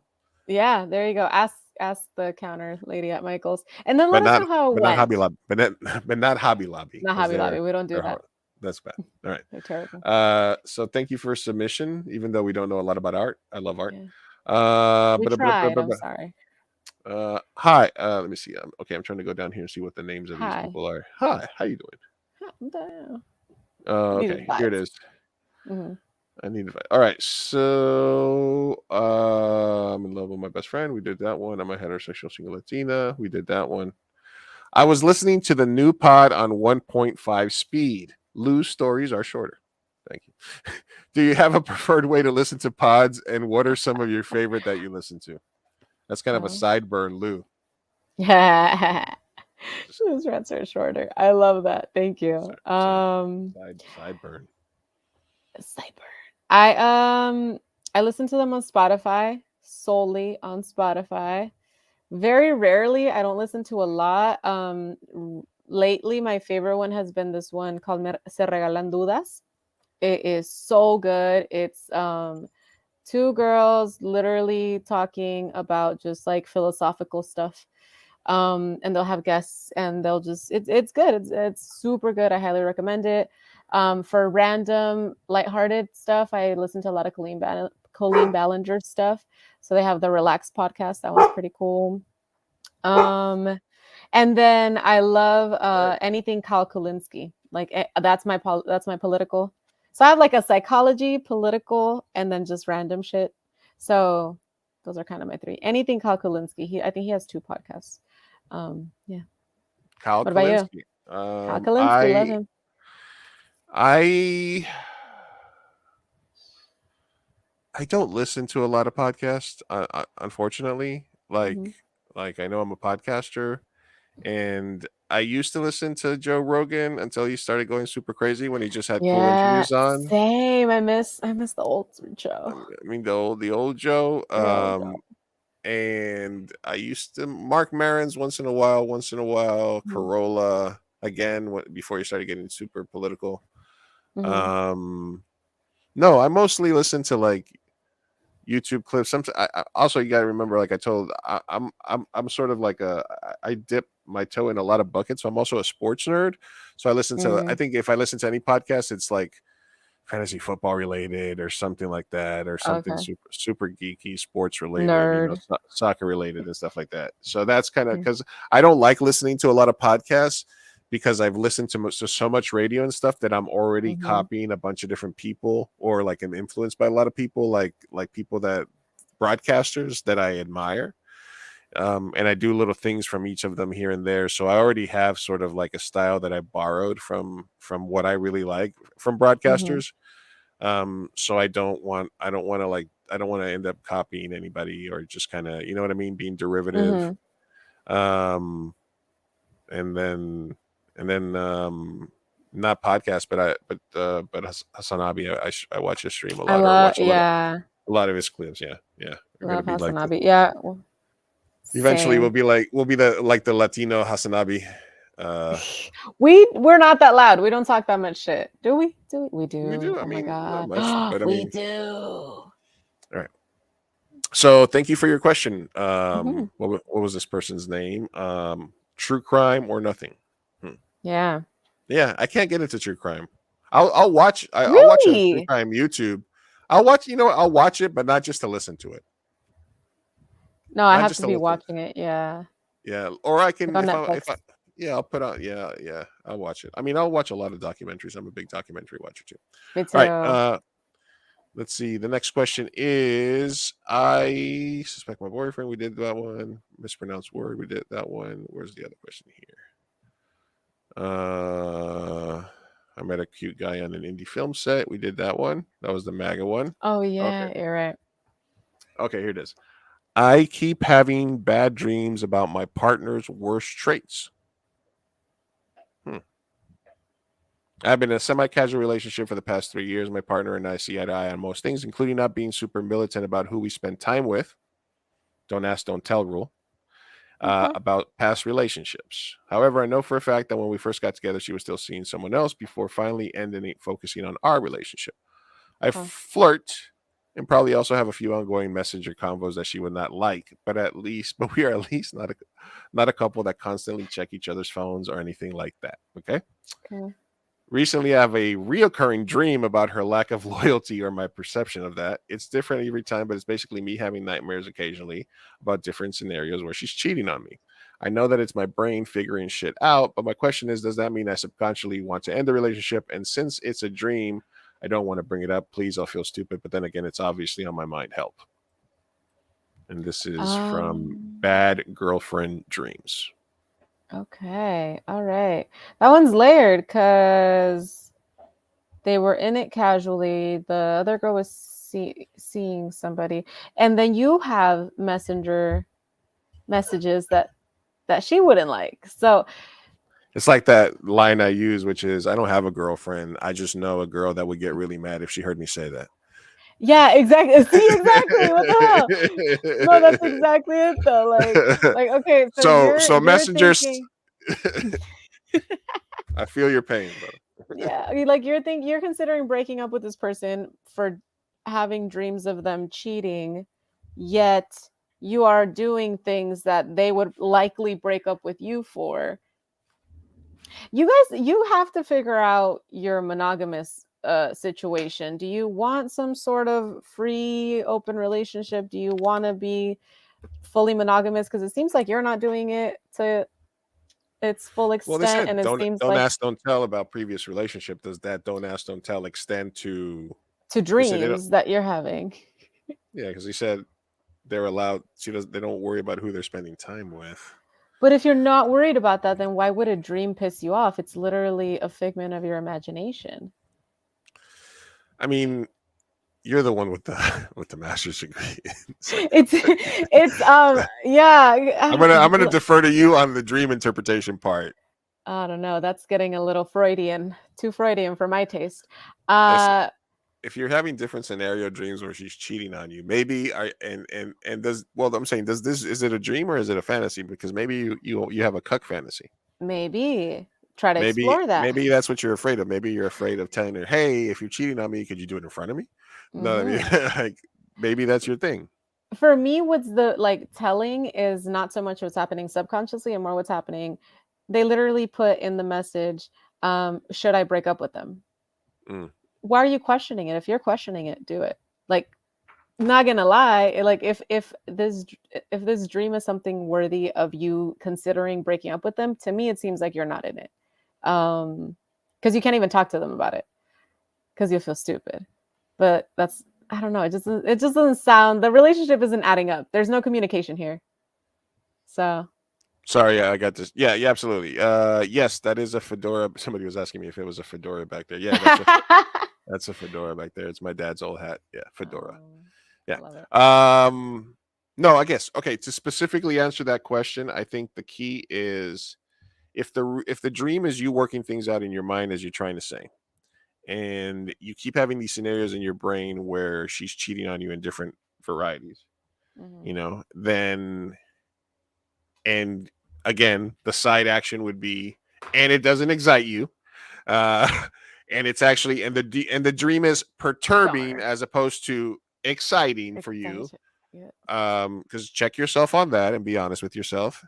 Then you're probably already thinking that you gave too much freedom in the beginning, because it sounds like you might just be carrying on conversations just because you feel that she still has shit ongoing somewhere else.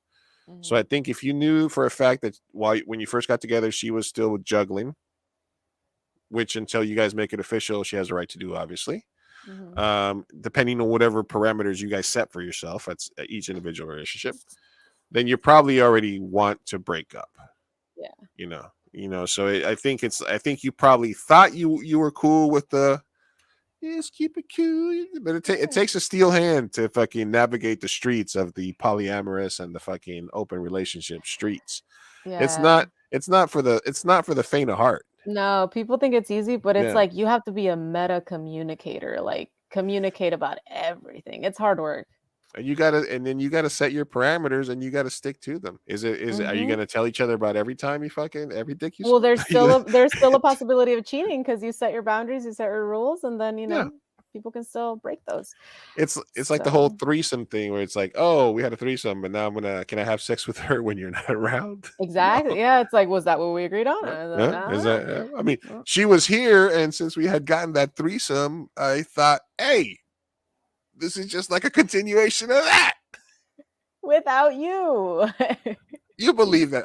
I'm not saying I've been on that side of that conversation or that I haven't, but I mean that would be a legitimate argument. Like, if 3 days ago it was okay that I had sex with her because you were in the room, why isn't it okay today? Maybe there boundaries and they're not comfortable with that. Sure, I guess that's what Yeah. That's at the end of the day. It just sounds like you two need to communicate, okay? And it sounds like you're adamant about not doing that. But a relationship, let me tell you this. A relationship is hard work and it takes a lot of communication, okay? So just talk to them, especially if you're considering breaking up. I feel like breaking up is like, it's the end. It's the end of it. So if you're already there, Hail Mary is communicate. Just talk to them. See what happens. Just talk. Yeah. Communication is key. But again, if you're already having those thoughts, you probably already have one foot out the door. It sounds like you're checked out already. Have the conversation. Say, hey, can we just listen? Hey, feed her first, right? Take the wolf out of her first. Even level the playing field. Give yourself a shot. Give yourself a shot. Hopefully, she has a milkshake in her hand while you're saying this. Say, hey, listen, can we just take a step? Can we take a pause real quick and just kind of reevaluate where we're in our relationship? From where are we? From your perspective, because from my perspective, X, Y, and Z. And I just wanted to kind of have this conversation and not just sort of brood about it. And then just have the conversation, man. It'll be 5 minutes of awkwardness, 20, 30 minutes of crying. And then at the end, you'll feel relieved because you went through it and it's done. And then sex. I'm sorry. What? Yeah. And either you'll stay together and have sex, or you'll break up and you'll have sex. Yeah. True. Either way, you're getting laid that night. Somos tóxicos. We're not helping anybody here. No. And then you get the breakup or the makeup, whichever one it is. Both are great. Okay, here, one last one. This is a new one from this week. This is a cool one. Okay, so bad girlfriend dreams. Best of luck to you. Thank you for submitting. Thank you. The next question comes to us from I was about to say puta because somebody signed puta last week. Dobby's Ghost. Okay. Dobby's Ghost says, to get out of a really bad relationship, which fictional world would you choose to disappear to? Oh, that's a great question. That's not advice, but okay, I'll answer. Yeah. That's a good question. I like the name Dobby's Ghost. R.I.P. Dobby. I'll never get over it. Fuck. Dobby is the one that lives in a closet. Yeah. The house elf from Harry Potter. Yeah. Okay. Yeah. Fictional world. You got to like give him something, or he has to steal your socks or something. Yeah, you have to give him a piece of clothing to set him free. Dobby is free. I forced myself to watch all those movies one time. Just one week. I was like, all right, I'm gonna watch these fucking 11 movies as I work, and I was just like, yeah. No, you have to pay attention to them, and also the books are way better too. So they didn't do much. They didn't do much for me. I'm sorry. I'm sorry. I take offense. All right. So as a millennial. What fictional world do you go to? There's so fucking many. Oh my god. Well, the question is, do you have one? To get out of a really bad relationship. That's the key part there. So you're in a bad relationship, and you get to go away to a fictional universe. You get to ghost somebody and go to another universe. That's a pretty good idea scenario there. Like my initial thought is Rick and Morty. The Rick and Morty universe? Yeah, just because but it's kind of a I'm kind of cheating here because I'm doing that so I can have access to the multiverse. Their multiverse, which gives you unlimited options. You know what I mean? So that's kind of Pizza Planet. You want to go to Pizza Planet? Yeah. I think that's cheat. I think that's cheating. That's cheating. Yeah, I know. If I had to choose one.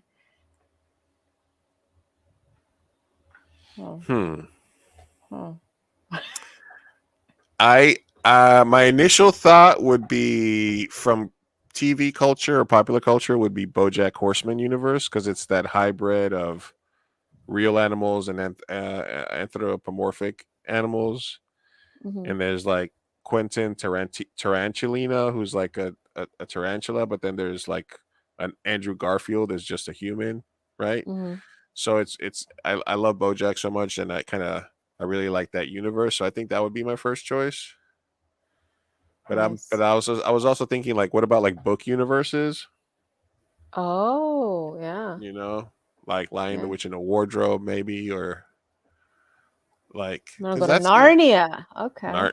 Narnia might not be a bad place, or like fictional. I don't know, maybe like maybe like the Star Wars universe. Star Wars universe would be pretty badass. Yeah. Fucking space or Star Trek universe. See, you know, they asked to get out of a breakup though, so that's why I'm like, my mind goes to like sex. Yeah, that's the other part. I was thinking like, where would be the best Where place would to I get go laid? to get happy? You have to get laid after this fucking terrible breakup. So I'm trying to think what pussy. universe. Yeah. The pussy universe.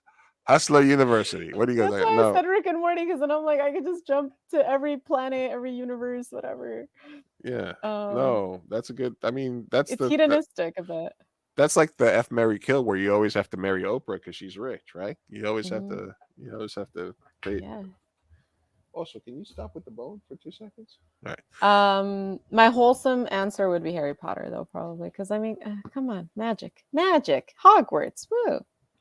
Yeah, that'd be bad. Yeah, I think my wholesome answer would be like, BoJack, and then cool answer would be probably, I don't know. I've been really seriously meditating on the size of the universe, and I just think that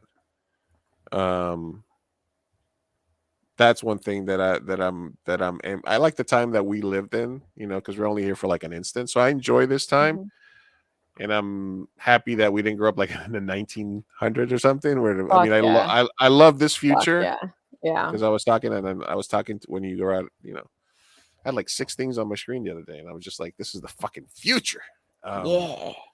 But I am jealous of those that are going to get to figure out like the mysteries of space and time, and I kind of like. So I think if I was really going to escape it all, it would have to be probably like. Not Star Wars, because I think that's like, yeah, but like Star Trek, even though it's not as popular, because they were really like us, but in the future, exploring like space and the mysteries of the galaxies, you know? Yeah. So whereas Star Wars, it's a fictional, I guess, but fictional. All right, so either BoJack or Star Wars. Those are two. Okay, cool. Because you could get laid in Star Wars. Yeah, you You could. definitely. You definitely. You It's can go to Tatooine. Get you a nice. Tatooine. Yeah. Get you freaky in Tatooine. Get you some alienness. We made a movie. We made a movie about that. Yeah, alien. So thank you very much. That would be our answer. But that was a really good question. That was a really good, really good question. Really, man. All right, everybody. That's all she wrote. That's all she wrote. We did a good job today. Thank you to Big Brown Dad. Thank you to Sophia. We'll cut out that middle part from the audio version. And see you guys. See ya.